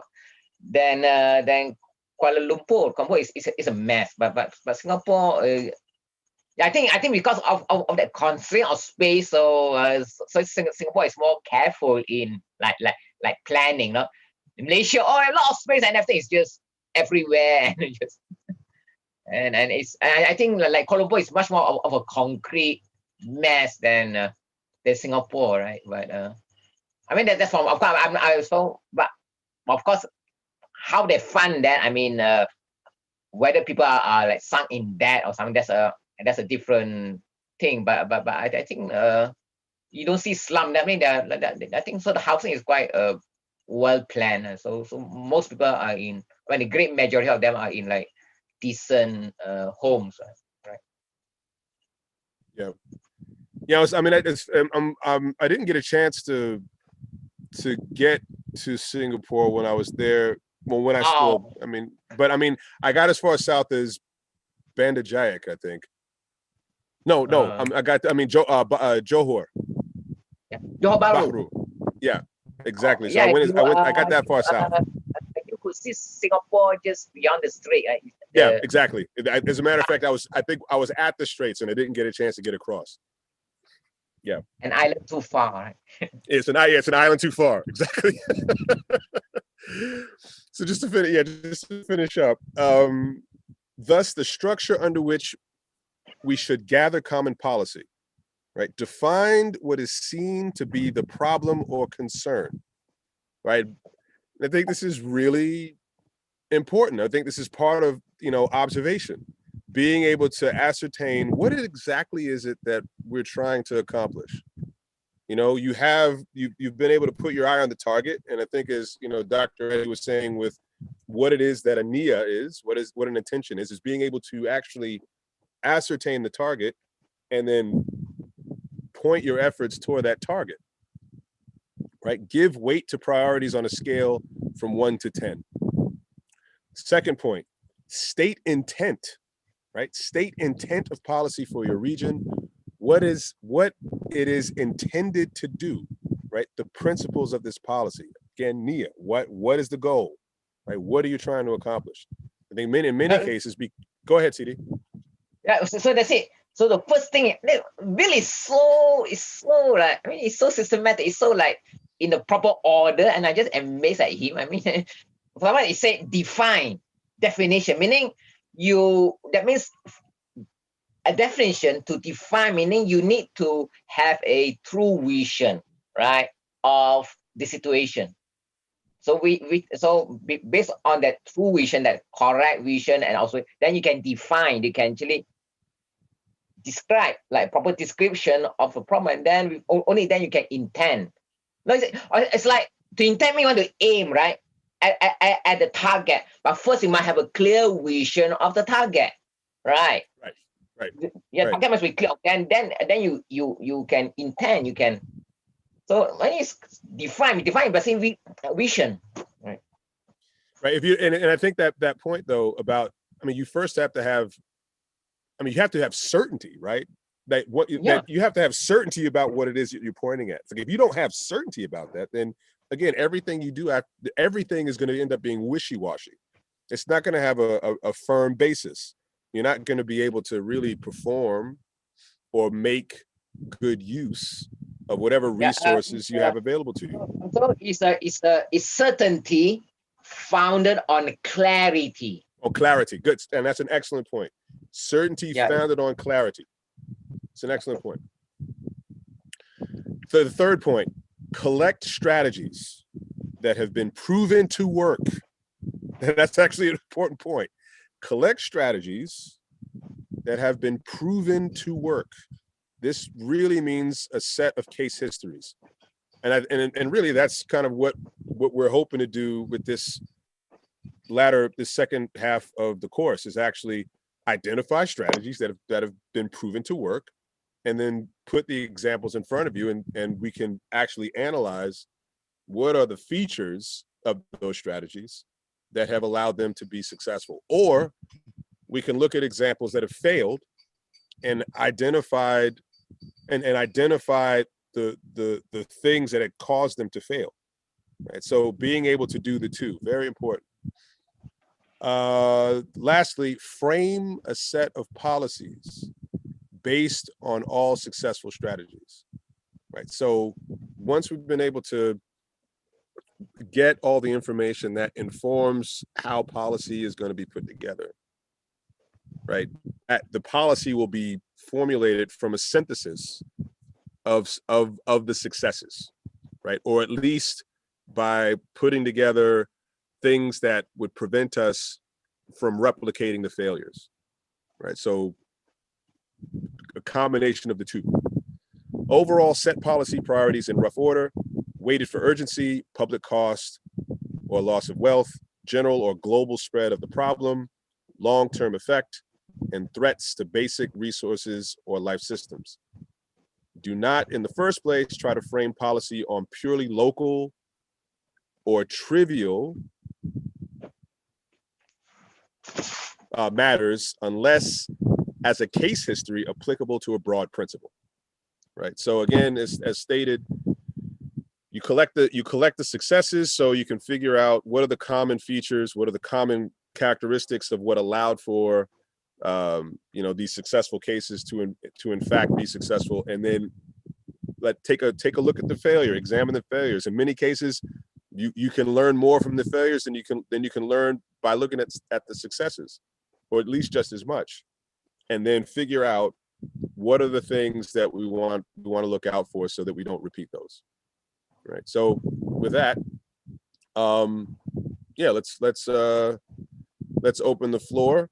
I'm actually going to make Shahzad, is it all right if I make you the host, because I may need to jump out in the midst of the discussion. So I'm going to make one of you, because there are two of you. I don't know which one of you I should choose. I'm going to make one of you the that's fine. Okay, Tayo. Okay, so you're now the host, CD. So the floor is open. What have you got?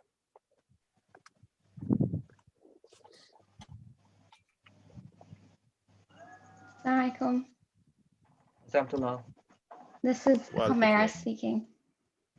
I wanted to touch on something that you mentioned, Sidi Ramiz, and something that was brought up by Dr. Adi. I think it was the last session, or it may have been a couple sessions ago. And it's this idea of when we're seeking to establish alternative forms of self-governance, that it would need to be non-threatening. And so I wanted to ask about that. What does it mean to be non-threatening? Because when we do propose alternative ways of self-governance to what you mentioned, Sidi Ramiz, it would be reducing the dependence on the state. And so they would be losing control of that community. And so I wonder if Dr. Adi or Sidi Ramiz, you could expand on this notion of presenting that form of self-governance as non-threatening. I mean, well, there's surely. I mean, surely there are. I mean, there are communities, and we've mentioned them, before. There are communities that do have some semblance of self-governance, communally speaking, that aren't threatening. I mean, again, we've always, we've often mentioned the Amish, and I mean, I don't know too many people who would look at the Amish and call them threatening. I mean, but if anything, they've actually been seen as, I think in many ways, model citizens. I mean, they kind of looked at, kind of probably in the exact opposite way. I mean, they're actually very non-threatening, and yet they're very independent. Okay, so what is it about the case of the Amish that has allowed for them to retain independence, but they're doing it in a manner that isn't necessarily seen as being disruptive, right? That it's an independence that's acceptable, right? Because it isn't, for one, for whatever reason, it isn't perceived as being a threat to the current order, in that it's not perceived as seeking to remove the current order as a part of its kind of stated mission. So for example, the idea that 20 years ago, when all of this, a lot of this talk about Islamophobia, or they hate our freedom, that kind of stuff. I mean, the Amish aren't necessarily perceived as being, that's not a part of their worldview, and that's not, that's certainly not a part of the worldview of I mean, the Muslims, right? There might be there are people who are claiming to represent, be the standard bearers of the faith, who have folded that into their sort of presentation of it, and because of that, there is a I guess this problem of image and perception, and that this has been kind of thrust upon all of the people who are seen as being affiliated with that group. But I think the idea itself, in that there are communities that have provided, or I should say, there are communities that have created systems that allow for them to operate, independently of what is conventionally accepted or seen as being quote unquote normal. That isn't in and of itself necessarily seen as being threatening, at least as demonstrated in the case of the Amish. I think in the case of the Muslims, I think I mean, there are two. I mean, I think there's a lack of like a proper contextualized political literacy. It's like they're just stuck with party politics. I mean, most Muslims, when they think about politics, or political strategy, they think in terms of conventional party politics, and they call up like US or Malaysia, they call up with the partisan electoral vote, and then that's I mean, that's kind of like stupid. I mean, a politics in Islam is just siyasa al-Madinah, meaning how you manage the city, meaning like how. So now you see now in the West, of course, it's basically it's the superficial electoral stuff, but within the the liberal political system of the West, there are a lot of like room for local autonomy, and Muslims are not using that because they just are so dumbed down about how to look at politics. And module 7 is on integrating the legal into the social. It's all about how Muslim can create a local autonomous governance by taking advantage of, let's say, the discourse on civil society, the discourse on small government, the discourse on even taking advantage of the libertarian Austrian school of economics. It's just that I mean see, as follow up to the IGE, I want to do like another course on like proper political literacy. The image was clever. I mean, they're very, very politically astute, right? I mean, we just so far been talking about their economics, but behind their economics, they have a very clear political direction. I mean, and they're able to make use of the legal strategy of all the room inside the liberal system to create their local autonomy. And the Muslims don't seem to be doing that in the US or the UK or even in Malaysia, right? So a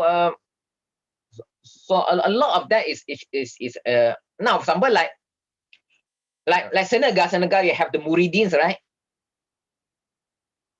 Yeah, so the French came in and they colonized and so on. So basically, so politically, I mean, the Senegal, I mean, they did not respond with violence, but then they opted for like kind of like social economic resistance, that peaceful, but that allowed them a lot of local social economic autonomy, right?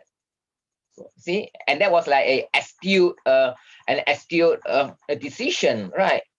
Right. So by having as much as possible this local social economic independence, they kind of like keep the central government outside of their daily life as much as possible, right?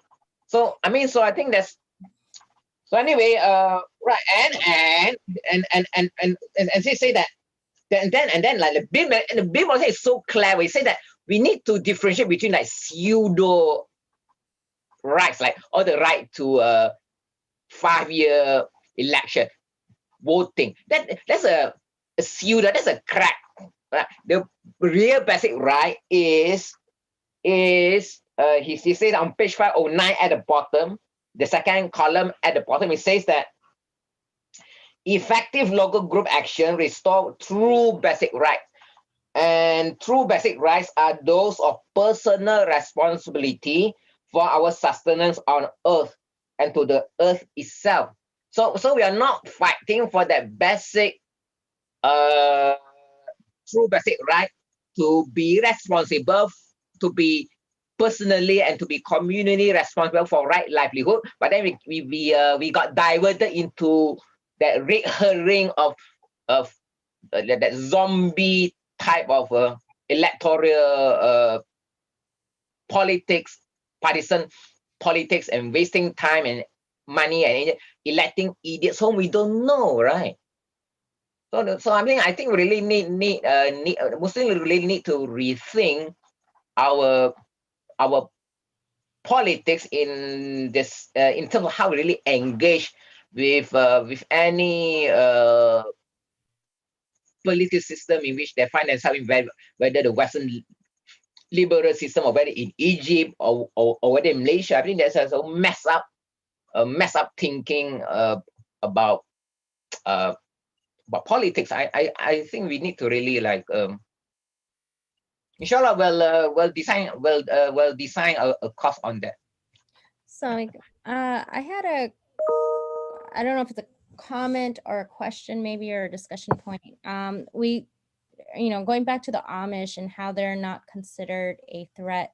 I mean, I kind of started thinking about this as you were talking, and one of the things I was thinking was, one of the things with Amish is also they were never like a world power, whereas Muslims have been a world power. And I wonder, like, if a band of Muslims came together and did the same thing, wouldn't that cause I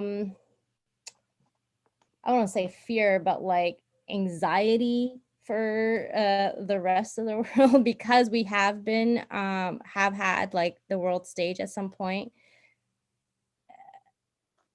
Yeah, I mean, just forget about world power. Just forget about just forget about. I mean, the Muslim in the past, they became a world power not because they really planned for it, right? They didn't really plan for it. It's just that, yeah, I mean, it was okay there, but it was kind of like right. I think that world power thing like came as a result of the sense of ethical mission that see that. So now we are back to square one. I mean, to forget about the world power and so on. Just say I'm here, I'm in the US, or I'm here, I'm Malaysia, and I'm in my community, and what can I do in terms of local politics? So for example, in Malaysia, we are so fed up with the some politics. So okay, we say that we tell our friends and so on, Malays or non-Malays or Muslim or non-Muslim, we say, okay, forget, we're going to focus on the politics of good food, right? Good food. I mean, that can never be threatening, but good food means you're going to restore the land. You're going to have a alternate form of legal ownership that's like maybe shared ownership or a more distributed private ownership of land that are networked together. You can have like alternative business structures like CSA. All that is so powerful, just based on the notion of just the politics of good food, and that's it. And then you get the government supporting you, and so on, and they don't feel threatened because it's so. I mean, it's like, I mean, even if they find it, I mean, they just so in the US, okay, there's a concern about food. Okay, use that as a way to create local autonomy. So politics of good food, meaning the economics of good food and so on, and then that means that with that, all this come to place. The politics of the Amish, especially the politics of good food, the politics of like family values, right? But that provided them a lot of legal leeway, and so a lot of stuff that make them independent. So start with something that, yeah. So basically the politics of common concerns, good food, whatever, or maybe now the concern about ethical money system, right? And yeah, go for that. And that's not something in many places in the West, they like a lot, like the many local currency system. In Switzerland, you have a World Bank that I mean, inshallah, I'll send you a paper. It's a bank that's totally founded on owned by this way, and based on a cooperative. It's a bank that is collectively owned by the members, and that's a form of local autonomy, right? In midst of these big banks. So we are not really doing our politics properly, but you're just caught up in partisan and Middle Eastern geopolitics. I mean, forget it. I mean, the Middle East beyond your circle of influence, right? Yeah, I can definitely attest to that. Yeah, so I mean, just okay. Politics of good food, politics of just basically the politics of common concern, right? And therefore, you get a lot of people around you that support you, and they don't care, and they don't care whether you're Muslim, because you're giving like good food, money, good food mean everything that comes with that, right? agrarian trust, right? You push for that, and that's really a state within a state. You have agrarian trust. The reason that the Amish were able to hold on the land, despite very close to that northeast mega urban, is because they're able to create like a the trust system which the land can never be alienated, right? They will be passed. So we are, that's why we so Muslim lack totally dumbed down when it comes to political literacy, when it comes to legal literacy. They just,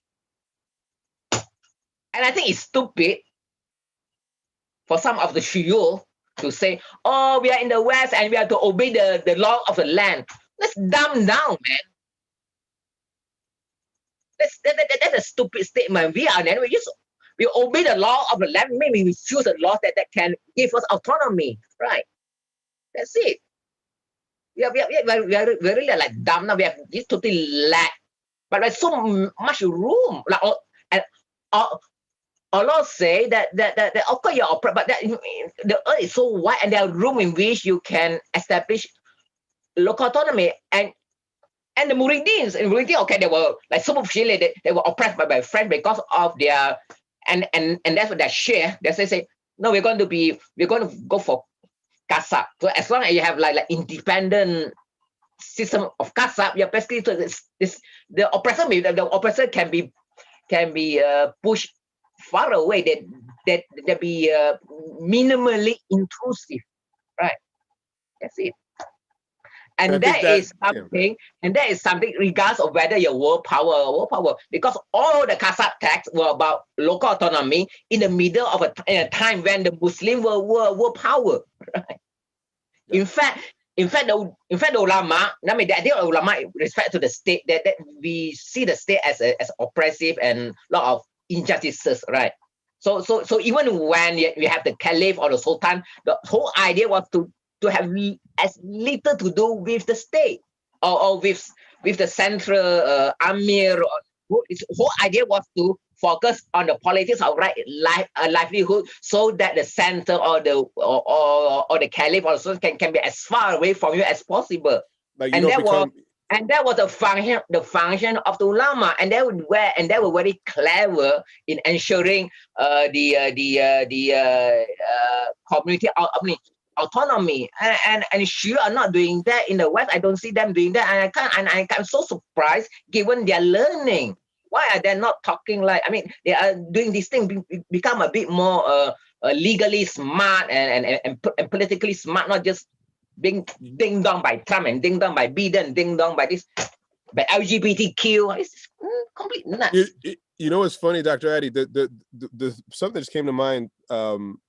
That I remember reading in Aisha Ahmed's book, and she was talking about how, I think it was in the old, you know, it was, I think it was in the Persians, you know, that many of the sort of the dynasties like that were based in Persia among the Muslims, that the ulama, the way they were able to retain their independence, as you said, was by being very much clued into the bazaars, right? They had their ability to operate independently of the state was because they were intimately connected with the functioning of the economies of the time. And obviously this the outcome was like basically a system of local autonomy. Exactly. The state is not, I mean, it's far away. So everything was based on self-responsibility. There's something for the school, for public services. Basically, it's locally run. Right. So you have judicial. I mean, you really have like judicial independence. Like you're not relying on the state to provide for you. So you don't have to bend to their whims. You know, you don't have to equivocate and you don't have to mince words because you don't need them. And in Western law, there are like law in which you can like as a community or as a group of people, you can opt for like a community arbitration, right? Yeah, exactly. System to resolve. I mean, the non-criminal kind of. I mean, the maybe more of the civil, the commercial area. I mean, yeah. You can have like you can have a commercial agreement in which if there's any a dispute, you don't have to go to the court and waste tons of money hiring lawyer. You just refer to yeah, you can create like a you can choose your arbitration system. So all that is about self-governance, and Western laws allow that. Why? But I don't use that. But Amish, they use that. Yeah. Yeah.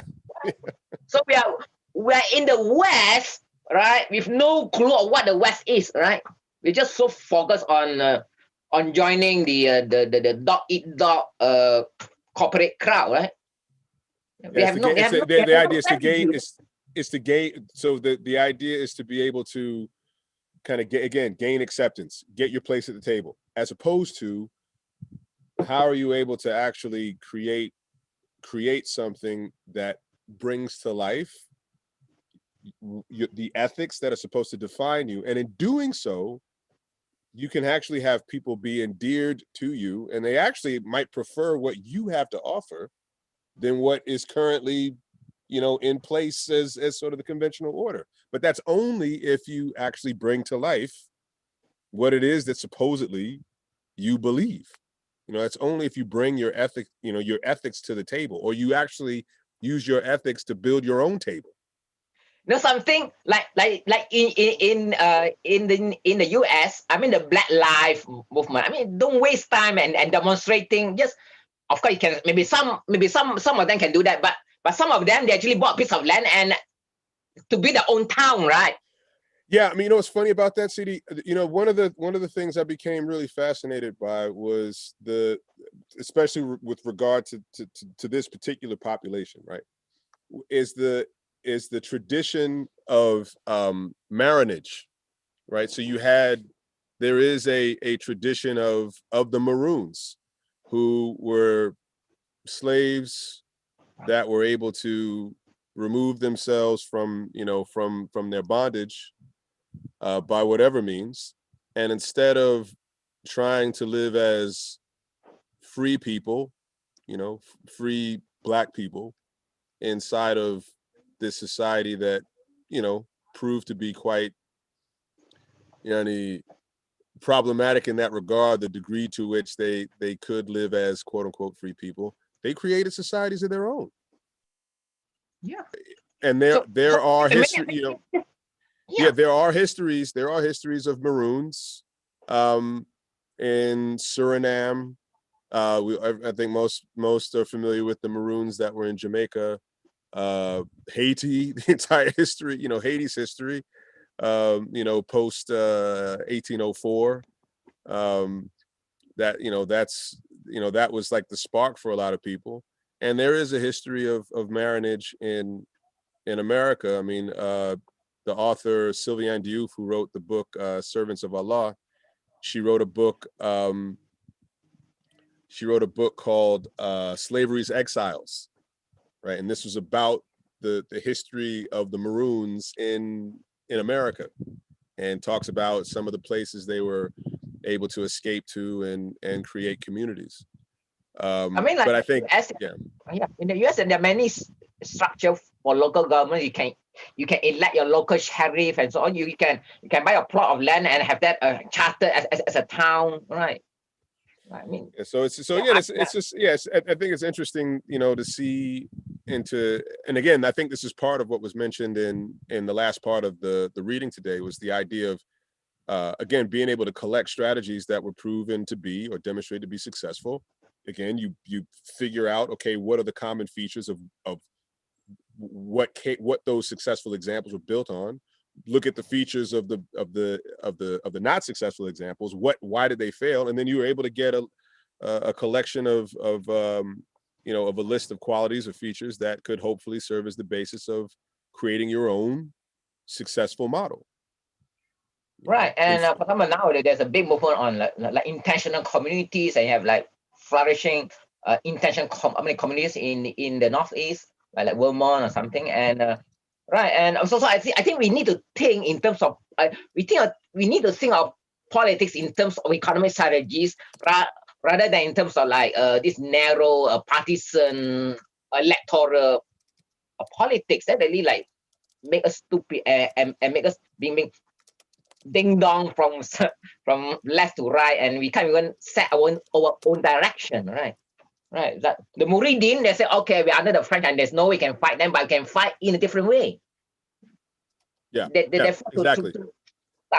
And of course, and Islam also have, but that means you have the Sultan like, but basically because of the ulama, they're independent and supported by local community economic system.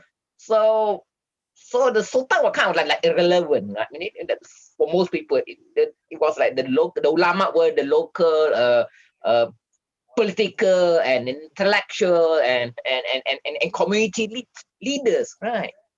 Right. I mean, so yeah, I think in the US, you can in many. I think yeah, in Malaysia, I mean, we are not. We are not. I mean, it's like we lack. It's like a chess game, right? Yeah. The opening gambit is the non-liberal democratic system. That's okay. How do you respond? Yeah. What is your counter gambit? Right, and we can learn a lot from the counter gambit of the Muridins, right? Yeah. Yeah. Right. I mean, a lot of stuff that I think inshallah will maybe postmodern will do like special workshop on political literacy. Yeah, that is a big problem, isn't it? That is a big problem. All right, listen, I need to, they just put the food out on the table here. So inshallah, please, continue the conversation. I'll check in with you on the Telegram group, but it was good seeing everybody, reconnecting. Inshallah, there's a lot to report. And Piramis, are you sure you can have time to teach on Friday? Yeah, do you have time? I should be able to. I'll confirm, and then I'll let everyone know by tomorrow. I'll let on the Telegram group and so that we're firm and clear on Friday. Okay, so because I have a class. Oh yes, right. No, you have a class. That's right. Yeah, I can teach. I'm sorry. So but got it. If you can't teach, but you say if you're not free and I'm not free at that time, then we can postpone the Friday night class to Saturday. Okay, tell you. I'll have confirmation. So it all depends on whether you are free on Friday. If you're not free on Friday and I'm not free on Friday, then we postpone the next module to the next day, then which is Saturday night, right? Tell you. I'll be able to confirm. I'll be able to confirm for sure. And just so, okay, so inshallah, I'll see you. You'll hear from me tomorrow. All right. Assalamu alaikum, everyone. Walaikum salam. So I think, maybe at most we continue for like 5 minutes, and then I think it's time to close shop. I think it's 1 past the hour, right? Yes. So anyone wants to add to that? So there's a political charge conversation. There's Dr. Addy. There's a comment in the comment section that Sister Humaira wrote about the electric grid world being in fear of grid defection. Sister Humaira, maybe perhaps you can talk to this point so that Dr. Addy can address. Please. Be frank. I mean, if you don't agree with my political take on things, but fine. Just this is just practical wisdom. I mean, maybe wrong, but. Thank you, Yasmin. So I was just referring to being part of the discussions in the electric world of the grid, from looking at it from a centralized top-down movement of power to now more local communities and individuals wanting to produce their own power. So in a way, it's becoming more distributed and more localized. And there's this fear that electric utilities have been expressing on what is termed as grid defection, that as more and more quote unquote consumers choose to become what is termed as prosumers, so they defect either part or all of their load off of the grid, so they no longer need the grid, they're no longer dependent on the grid, that then there's this fear of stranded assets and the grid becoming less relevant to serve the needs of the community. At the same time, there would be a certain portion of the population that the grid is serving in their service territory that would still need to depend on the services that the grid is providing, because not everyone has that luxury of being able to defect from the grid. And thinking of underserved communities and communities that are not privileged to have the know-how on what they need to do to be able to organize amongst themselves and to have that capital to be able to invest in structures and power systems that would allow them to defect. So the grid would still be having that purpose of serving these underserved communities, but when quote unquote the wealthy or the people that know how to defect from the grid, they choose to produce their own power, the way that the rate structure is organized is that these underserved communities that are still being served by the grid would then need to pay more to support the capital of maintaining the grid itself, the infrastructure. So in a way, by some communities or some individuals choosing to defect from the grid, and if that becomes a real problem, that more and more people do it, then only a small portion of the population that is underserved and that really needs that essential service would then have to bear the cost of the entire infrastructure. And in a way, it would create a more unfair way of delivering these essential services to those communities. It would exacerbate the unfairness and the injustice to those communities. So that was one angle of looking at it. And then another angle was just in relation to how we were speaking about the Amish. I was just wondering if that model of self-governance, if it were to be replicated, then if the scalability of that model of self-sufficient communities, would that then become threatening? Again, it goes back to a point that was mentioned about how the state needs the people to depend on it. So that's why I thought of the electric grid, is that the grid needs people to depend on it. So when people become less dependent on it, does that mean a loss of control for the nation state on its people, on its citizens? So I apologize if that is not coherent or if it doesn't make sense, but those were along the lines of what I was thinking. Yeah, I mean, of course, as to the particulars, I'm not in a position to. If you let's say you are in a place where many or some of the people want to go off the grid, and I think that they have to think not in terms of their personal, like I want to do it for my own interest. I have to think like maybe it can be it can be a collective action, maybe, you know, and make your certain laws that allow that, and lobby the local councillor or whatever, and then have some and then get and then also have to think about how to take care, or how to maybe share the off-grid power with the less fortunate. No, so I mean, those are the particular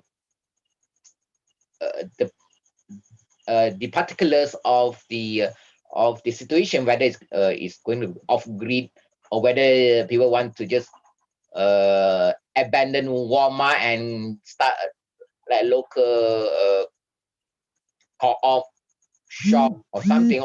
All that is threatening, but it's not like presented in a combative like I want to bankrupt the utilities. I want to bankrupt like Walmart. I mean, and right, and it has to be like, again, and that's overlap with the local laws, with the with civil liberties, with all kind of stuff. Right, and so and so the and they can take advantage of green energy and so on, and then and I don't know. I mean it's all, so it's not just a monolithic kind of thing, and then things like, I think we have to get rid of the word scalability. It's all too often we think, how can scale up when we haven't done even one single thing, right? Or how can scale up permaculture? Forget about scaling up. Just start a plot, right? Or just start planting a herb in a pot. Then maybe after a few years or a few months, then we can think of like scaling up. So I think the thing is that, can it be scaled up? And that's like a pseudo problem. And the Amish, when they Amish, they just came and they bought a land and they started, and then a few other families joined them, and so on, and then they grow. And now Pennsylvania is overcrowded with Amish, because they have grown. So many of them are moving off to Iowa, to other states, and to Maine, or to Vermont, and they just, and one family go there and started this thing, and then the next month another Amish family comes, and then they became a community, and then over time they have a way to make their land kind of like a trust. It cannot be alienated to become like a housing or suburban. So so it's like, but it's and they're all guided by very clear sense of direction. I mean, they have a very clear sense of ethical direction in everything that they do, right? So right, so you think like this grid thing, you think, I'm going to go off the grid myself, and don't think in terms of doing together with maybe start with a group of friends and do it, and then they take certain step like legal strategy or whatever to legal space, or taking advantage of the green energy, or taking advantage of, in case of like of owning farm, taking advantage of collective ownership, legal structure, or trust structure, and so on. I mean, so a lot of these things requires research. Like, for example, please Google the Bank of Dave. The Bank of Dave is like a local bank started by one guy, right? Yeah, and that was like threatening, but of course it was no, just look. I mean, okay, yeah, I think inshallah I'll send a video. So of course it requires research, it requires legal strategy, it requires how to engage with the local politician, and maybe even meet the CEO of the utilities, right? So I mean, there's a lot of like local social politics, involved, right? So So I mean, I'm just thinking that I think the main problem is not enough smart young Muslim minds are putting their head together to it's just like so right. So because of that, a lot of imagined problems and challenges came to mind. See? Like scalability or like just get together and do research and do and look into the local politics, what and take advantage of certain kind of discourse that is going on green energy, on civil society, and within that framework, you create like a buffer zone, right? So in a sense, you may be threatening, but then you are like threatening in a very non-threatening way, and nobody can really charge you of saying that you are threatening them, because I mean they can do that, but then they will look silly, right? I mean, anyone would like Amish way of life is very threatening, but if we're silly of for people like Elon Musk or something to say that the buggies of the Amish are threatening my Tesla car. I mean that kind of like dumb. I mean, so it's like I don't know. I mean, it's all dependent. Like in Malaysia, we say okay, we are going to do the policy of good food, right?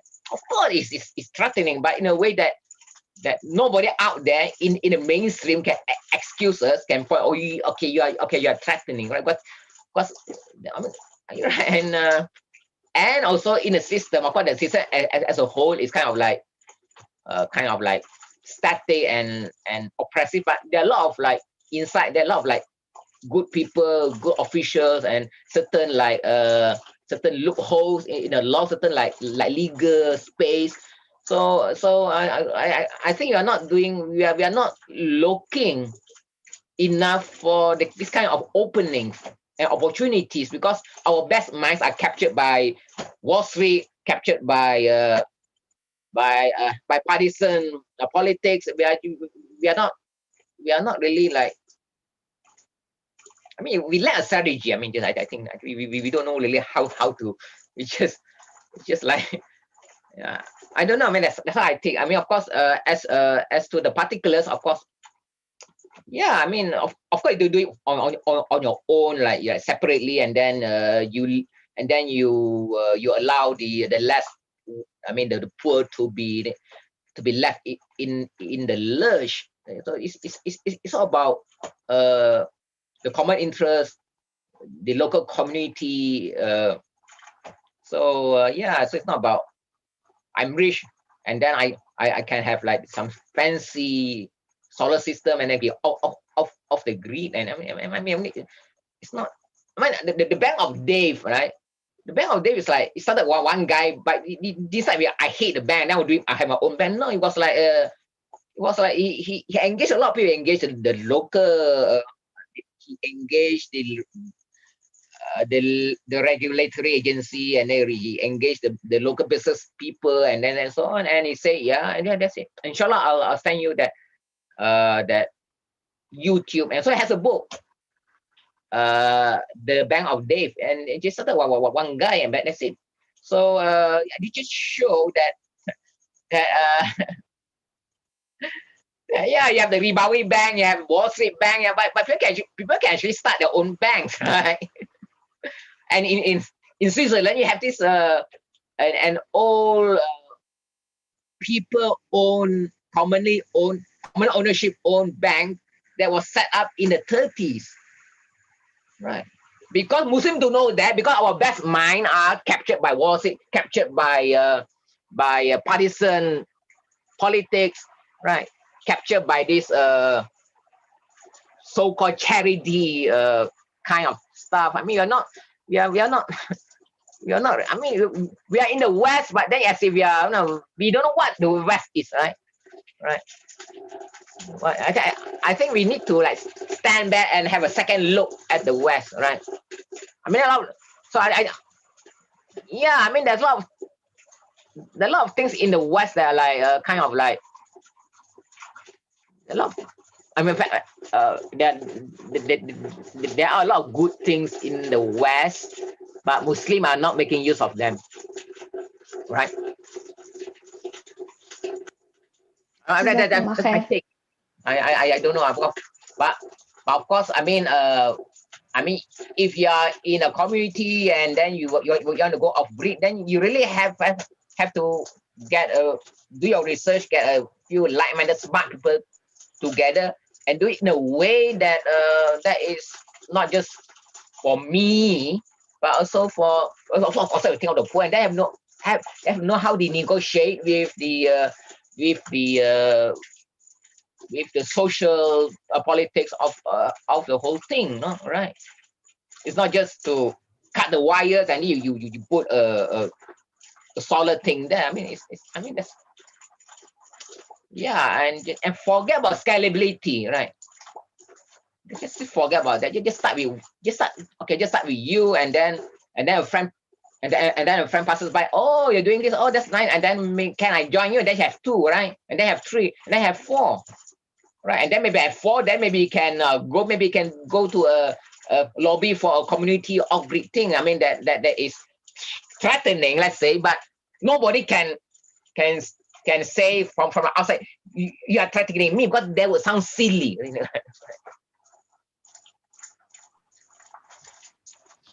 Jazakallah khair for your insights, Dr. Adi. I especially really appreciate your point about scalability.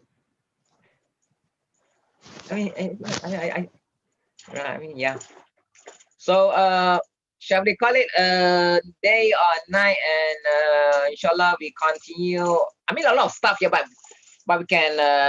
You can continue. We can continue to discuss in the chat, or you can send in like papers and further the discussion. And there are a lot of stuff. And then I also share some maybe some links and related to some of to many of the topics here. So a lot of things we cannot cover in the class, although it's like 3 hours, but still.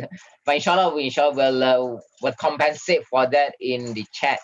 In the chat. So it's a kind of like a ongoing educational journey that would like outlast the former length of the course, right? So don't think that it's just not think that I have to know everything and I understand everything in just in this 50 hours, but it's then you can a lot of things that you might take a few months or a year to digest. Okay, and there's no rush. I mean, they just digest at your own rate and do not like rush it. No, there's no to rush. Just allow things to seep in and to you process, and maybe you have problems or you have just share in a group, and then we can tackle those let's say issue of indigestion together, right? Okay, with that, inshallah, thank you so much, and see you, inshallah, in the next class, which could be on Friday. If Siramit is free, and if it's not free, then inshallah, we'll do it on Saturday, because I also have a class on Friday. So if Siramit is not free, then the class on Friday will be postponed to the next day, Saturday night. And we'll confirm, inshallah, by tomorrow, maybe afternoon or night or whatever. Okay, thank you, shukran. Assalamualaikum warahmatullahi wabarakatuh. Bye. Bye. Thank you. Thank you. Bye. Hey, Shehzad, can you just not shut down the meeting? Because I'm like still getting the links. And if you're not there, that's cool. You don't have to do anything.